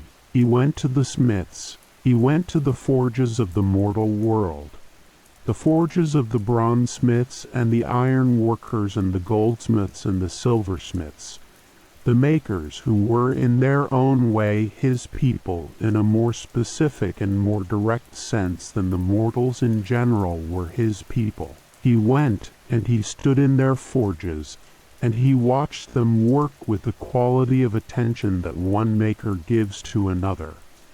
The attention that was also evaluation, that was also the recognition of skill, and the assessment of what the skill had achieved and what it had not yet achieved. That was also the quality of genuine interest in the work that the genuine maker could not suppress when they were in the presence of another genuine maker. The best of them were extraordinary. He had watched mortal smiths across all the ages of the world, from the first crude hammering of copper in the ancient settlements to the most refined and technically accomplished work of the greatest smiths of the later ages. And what he had seen across that long observation was the unfolding of a tradition, the gradual development of a knowledge that was passed from smith to smith across generations, each generation building on what the previous generation had learned. The knowledge accumulating in the way that all craft knowledge accumulated, through the 10,000 small corrections of the individual maker, and the transmission of those corrections through the tradition of the craft to the next generation of makers. He felt pride in them, not the pride of the god who takes credit for the achievements of those who worship him, not the pride of the owner for the productivity of what he owned, the pride of the teacher whose students had exceeded what the teacher had thought the teaching could produce, the pride of someone who had contributed to something that had grown beyond the contribution into something larger than the contributor had imagined. He had contributed the principle, the fire, and the fundamental relationship between the fire and the metal, and the mortal smiths had taken that principle and had developed it across the ages into the extraordinary tradition of the metalworking craft that was, in his honest assessment, one of the most significant achievements of the mortal world. He sat with a smith once. The smith was old, nearing the end of the years that the mortal body was given, the years that were short by any divine measure, and that the mortals used with the particular intensity of beings who knew the measure was short. He was sitting at the edge of his forge in the quality of the working day's ending, the hands in his lap in the position that Hephaestus recognized, the position of the maker at rest, the hands open and upward, the position that came naturally to hands that had spent the day working and were now at the rest that followed the working. He sat beside him. The smith did not know who was sitting beside him. He saw a man, lame, dark from the forge, with the hands of a maker and the quality of someone who had spent a very long time at the work and knew what the work was. He saw this, and he received it with the simple quality of an old craftsman recognizing another craftsman, without the need for the additional information of who the craftsman was, or where he had come from, or why he was there. They talked about metal. They talked about the specific and practical qualities of metal and fire, and the work of the forge in the way of two people who had spent their lives in the same work, and found in each other the particular quality of company that the shared work produced, the ease of people who did not need to explain themselves, whose shared context made the detailed conversation possible, who could talk about the specific without the lengthy establishment of the general, that conversations between people from different worlds required. The old smith had a question about bronze, a specific question about the quality of the alloy at a particular ratio of copper to tin, and the behavior of that alloy under the hammer at a specific temperature range. The kind of question that only someone who had spent decades working with the material would know to ask, who had arrived at the question through years of observing the behavior of the material and noticing the specific quality that the question was about. Hephaestus answered him. He answered with the knowledge of someone who had been working with the material for longer than the old smith could imagine, who had learned everything that the old smith had learned, and had gone further, who could answer the specific question, and the questions behind the specific question, and the questions behind those questions with the complete and deep knowledge of the material that he possessed. He answered with the quality of someone who was genuinely interested in the question, who found in the old smith's question the evidence of the kind of sustained and serious engagement with the material that he most respected.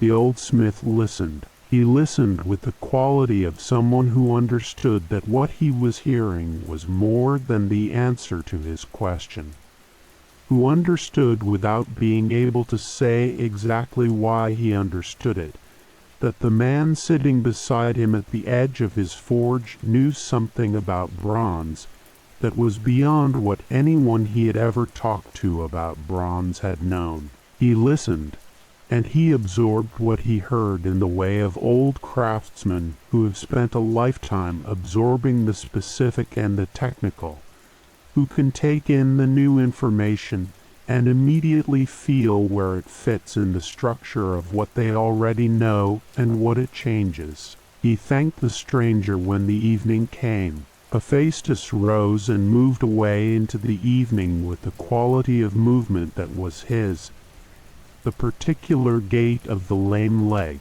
the movement that he had come to inhabit completely across the years, that was as much his own as any other quality of his physical existence. That was simply how he moved through the world.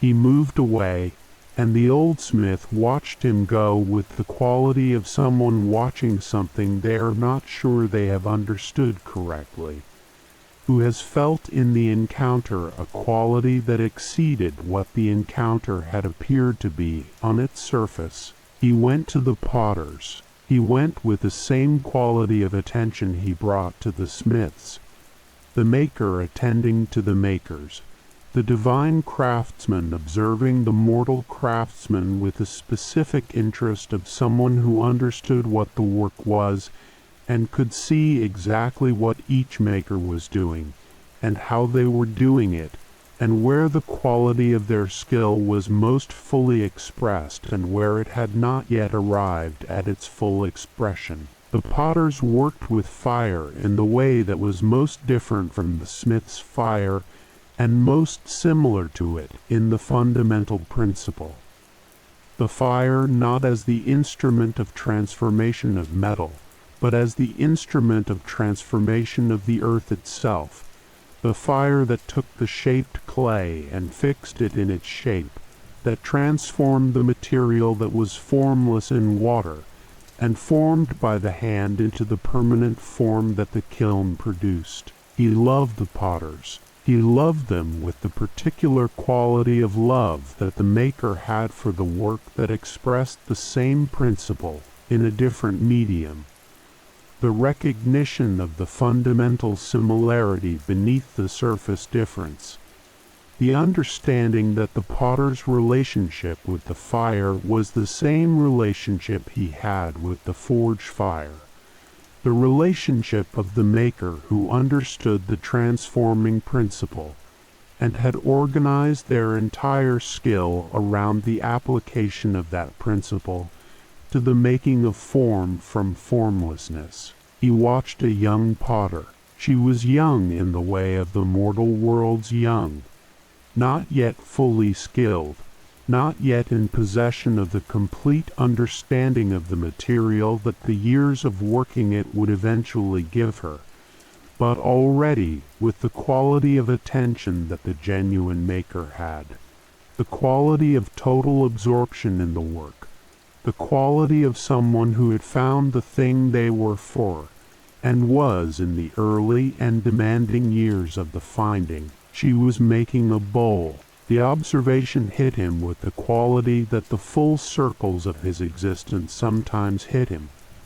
The young maker making a bowl, the oldest and simplest of the forms, the form that he himself had made first, that had been the first beautiful thing his hands had produced in the Lemnian forge in the early years. He watched her work the clay with the quality of someone attending to something that was both entirely ordinary and entirely extraordinary.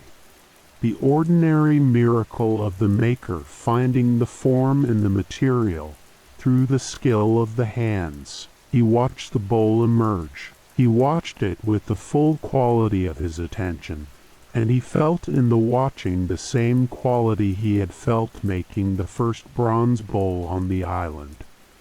The quality of a living thing being present to another living thing in the process of its becoming. The particular attention of the maker to the making, that was both observation and recognition, and something more than either of those things.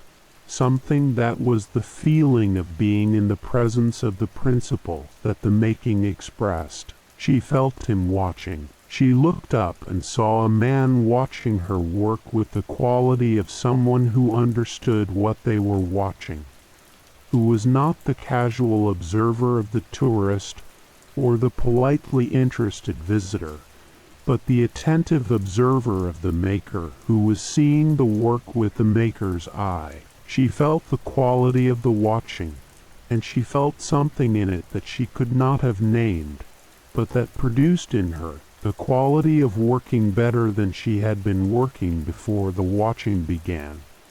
The quality of the work that comes when the work is being received by someone who knows what the work is. She worked better. He watched her work better, and felt the quality of this.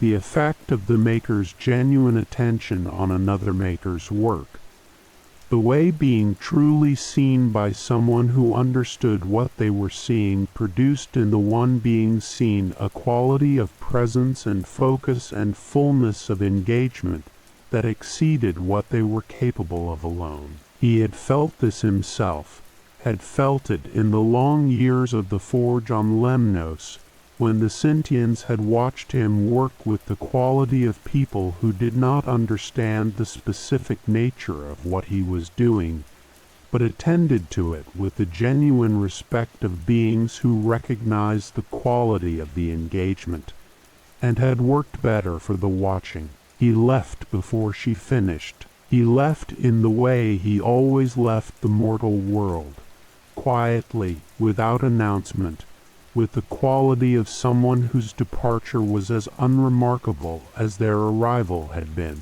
He went back to the mountain and the forge with the quality of the visits in him, the quality of what he had seen and what he had felt in the seeing, the knowledge of the mortal world and its work that the visits gave him, and that he carried back to the Olympian forge, in the quality of an understanding that fed the making. He thought about the fire. He thought about what it had made possible.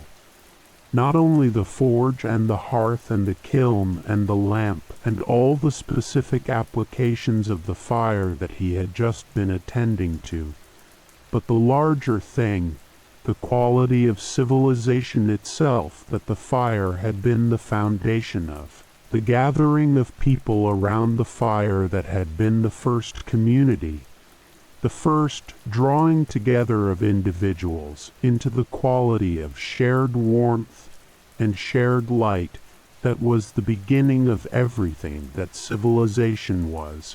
Without the fire, no gathering. Without the gathering, no language in the developed sense, no language that went beyond the immediate and the urgent, no language that had the leisure to develop the complexity that language needed to become the instrument of culture and thought and the transmission of knowledge from one generation to the next. Without the fire and the gathering and the language, no culture, no accumulation of the understanding that each generation developed and passed to the next, no development of the tradition of the smith and the potter and all the other makers whose traditions he had been watching across the ages. He was the god of this. He was the god of the fire that was the foundation of all of it. The fire of the forge and the fire of the hearth and the fire of the kiln, and the fire of the lamp, the fire in all its applications to the making of the world habitable, and the making of the habitable world beautiful, and the making of the beautiful world permanent in the form of the made thing. He was the god of all of this, not because he had been declared the god of it by any divine authority, but because he was it, because his nature and the principle of the civilizing fire were the same thing expressed in two different modes. He went back to the forge. He went back and he worked in the way he had always worked, with the full quality of his attention given to the thing in front of him, to the metal and the fire and the hammer and the emerging form of whatever he was making. He worked and the fire burned, and the hammer rang, and the metal yielded, and the form emerged from the formlessness in the way it had always emerged.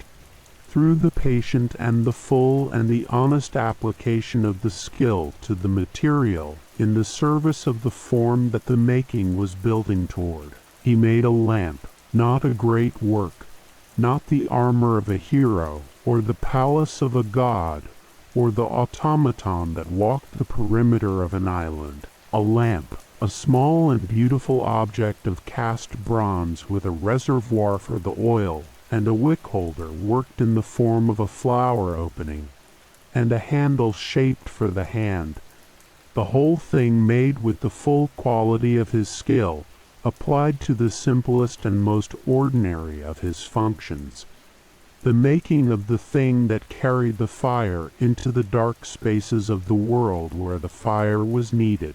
He made it with the same quality of attention he gave to the great works. This was the thing that the years of making had given him that the beginning of the making had not had.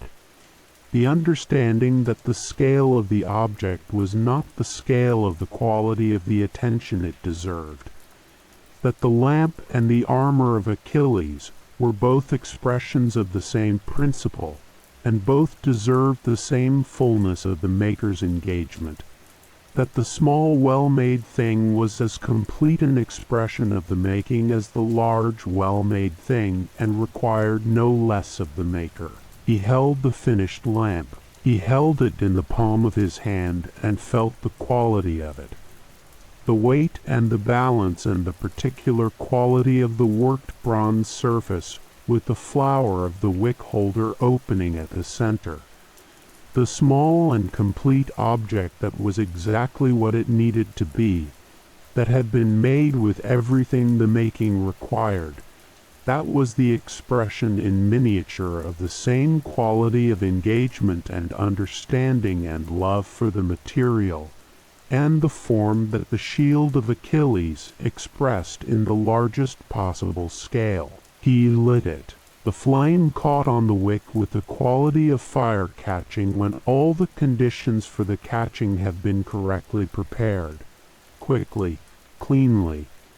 the flame establishing itself immediately in the form that the wick and the oil between them produced, the small steady flame of the lamp burning in the quality of the forge's own light. He looked at the flame. He looked at it with the quality of attention he had given to the fire since the first evenings at the Sintian hearth, the quality of attention that had never diminished across all the years of the making, that found in the fire the same quality of the infinite in the specific that the making itself found in the form that emerged from the formless. The flame was small and steady and warm. It gave the quality of light that was neither the forge's working light nor the bright light of the divine halls above, but something between them and different from both.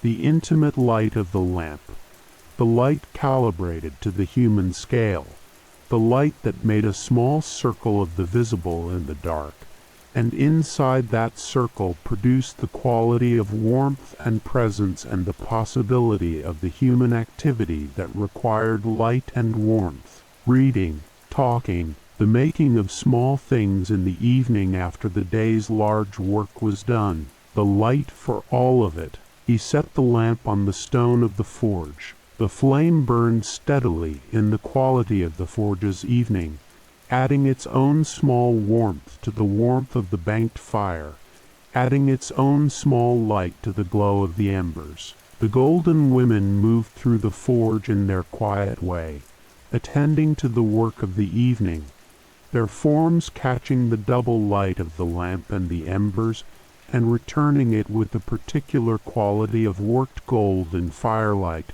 warm and alive and entirely their own. He breathed. He breathed the air of the forge, the metal and the fire and the particular compound quality of a space where the making happened and had been happening for a very long time, the air that was the most familiar air in the world to him, the air that was most completely his. He thought about what the fire had been for him from the beginning, not only the instrument of the making, not only the technical foundation of the forge, the first thing that had drawn him, the first thing that had recognized something in him that nothing else in the world had yet recognized, the first thing that had offered him the quality of engagement and attention and the deep satisfaction of the understanding that was also the love of the thing understood. The fire had been his first teacher and his first home on the island, and across all the years of the making it had remained both of those things.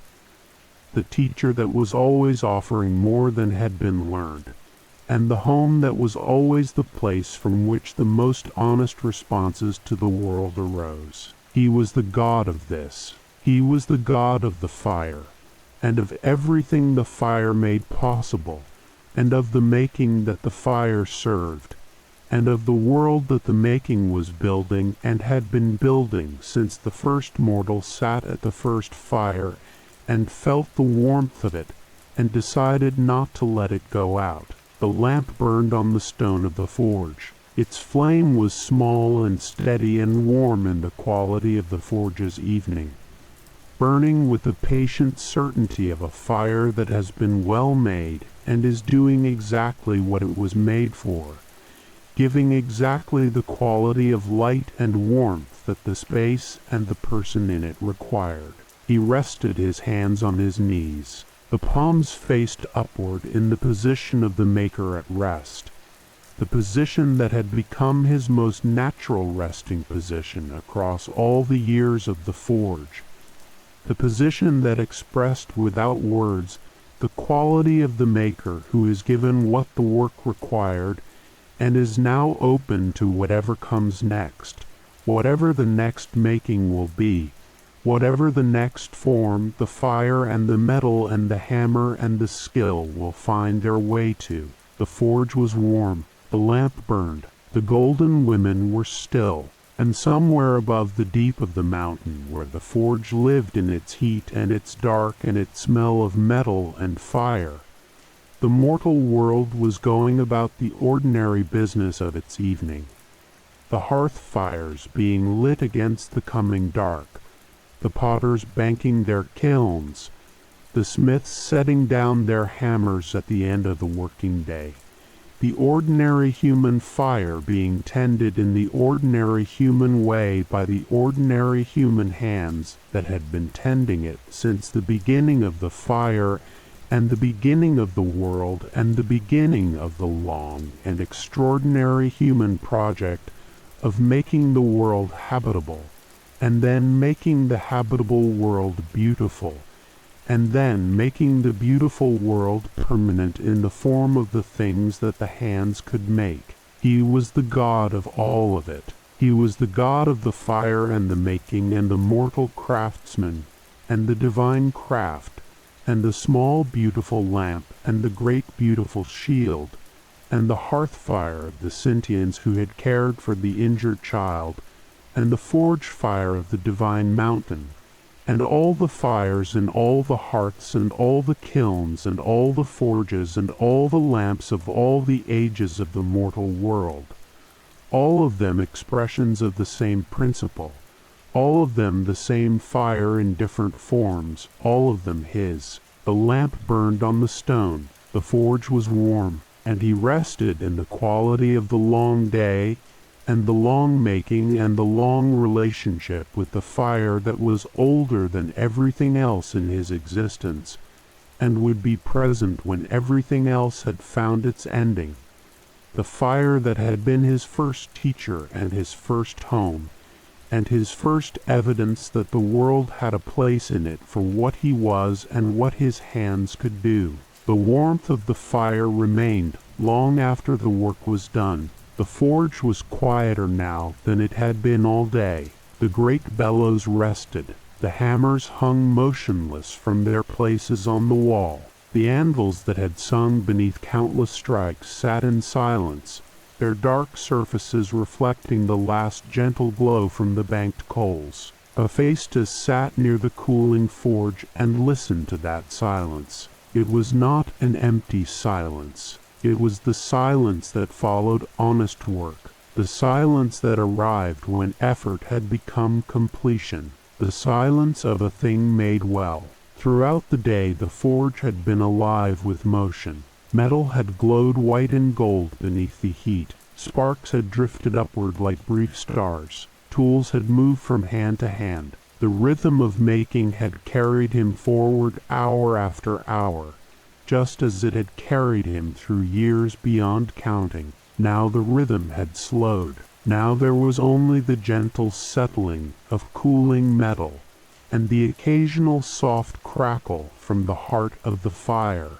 He found comfort in those sounds. They were familiar companions. Many beings measured their lives through victories or battles or celebrations. Hephaestus measured his through finished work, through objects that had not existed in the morning and existed now, through forms patiently drawn from formlessness, through the quiet satisfaction of seeing an idea become real beneath his hands. The last thing he had made rested nearby upon a smooth stone table. Its surface still held a trace of warmth. The metal was passing slowly from brightness into permanence, becoming what it had been shaped to become. He watched it without hurry. There was no need to rush the cooling of metal.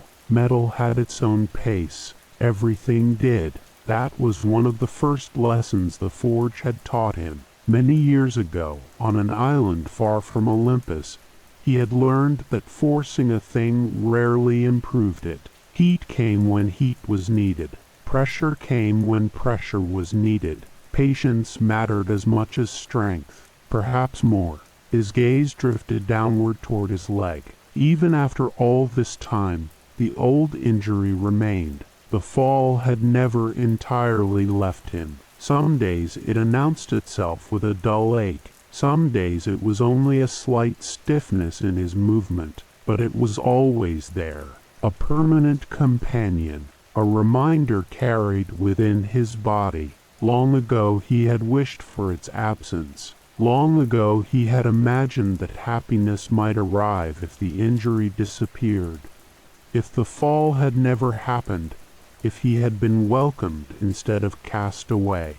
Those thoughts had visited him often in his younger years. They visited him less now, not because the pain had vanished, not because the memory had faded, but because time had taught him something quieter. The fall had wounded him. It had also shaped him. Without Lemnos there would have been no first forge. Without the loneliness there would have been no long hours of learning. Without rejection there would have been no determination to create. Without being cast out, he might never have discovered the thing that was most truly his. He did not think of this as gratitude. Some wounds remained wounds, some losses remained losses, yet he understood that a life was not made only from what had been given. A life was also made from what had been done with what was given, and what he had been given was a difficult beginning. What he had made from it was everything around him. His eyes wandered through the forge. Every object carried a memory. The hammers worn smooth by years of use, the tongs darkened by countless encounters with fire, the anvils that had supported creations beyond numbering, the shelves filled with finished works. Some were magnificent, some were simple. All of them had passed through the same process: heat, effort, patience, care. He thought of the first object he had ever made, small, uneven, crude by every standard he would later develop, yet precious. It had been the first proof that his hands could bring something into the world that had not existed before. He remembered the wonder of that realization, the simple astonishment, the feeling that perhaps he belonged somewhere after all, not because someone had offered him a place, because he had made one.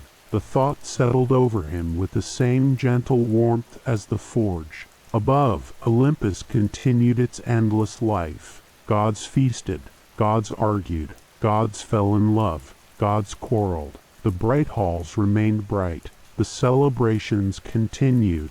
They always would. Once he had longed to stand at the center of all of it, to be admired, to be accepted, to be seen. Now those desires felt softer, less urgent. The forge had taught him a different kind of belonging, the belonging that comes not from being noticed, but from being necessary. The armor worn by heroes, the halls inhabited by gods, the cups raised during feasts, the tools used by craftsmen, the countless objects that made life possible, all of them began somewhere.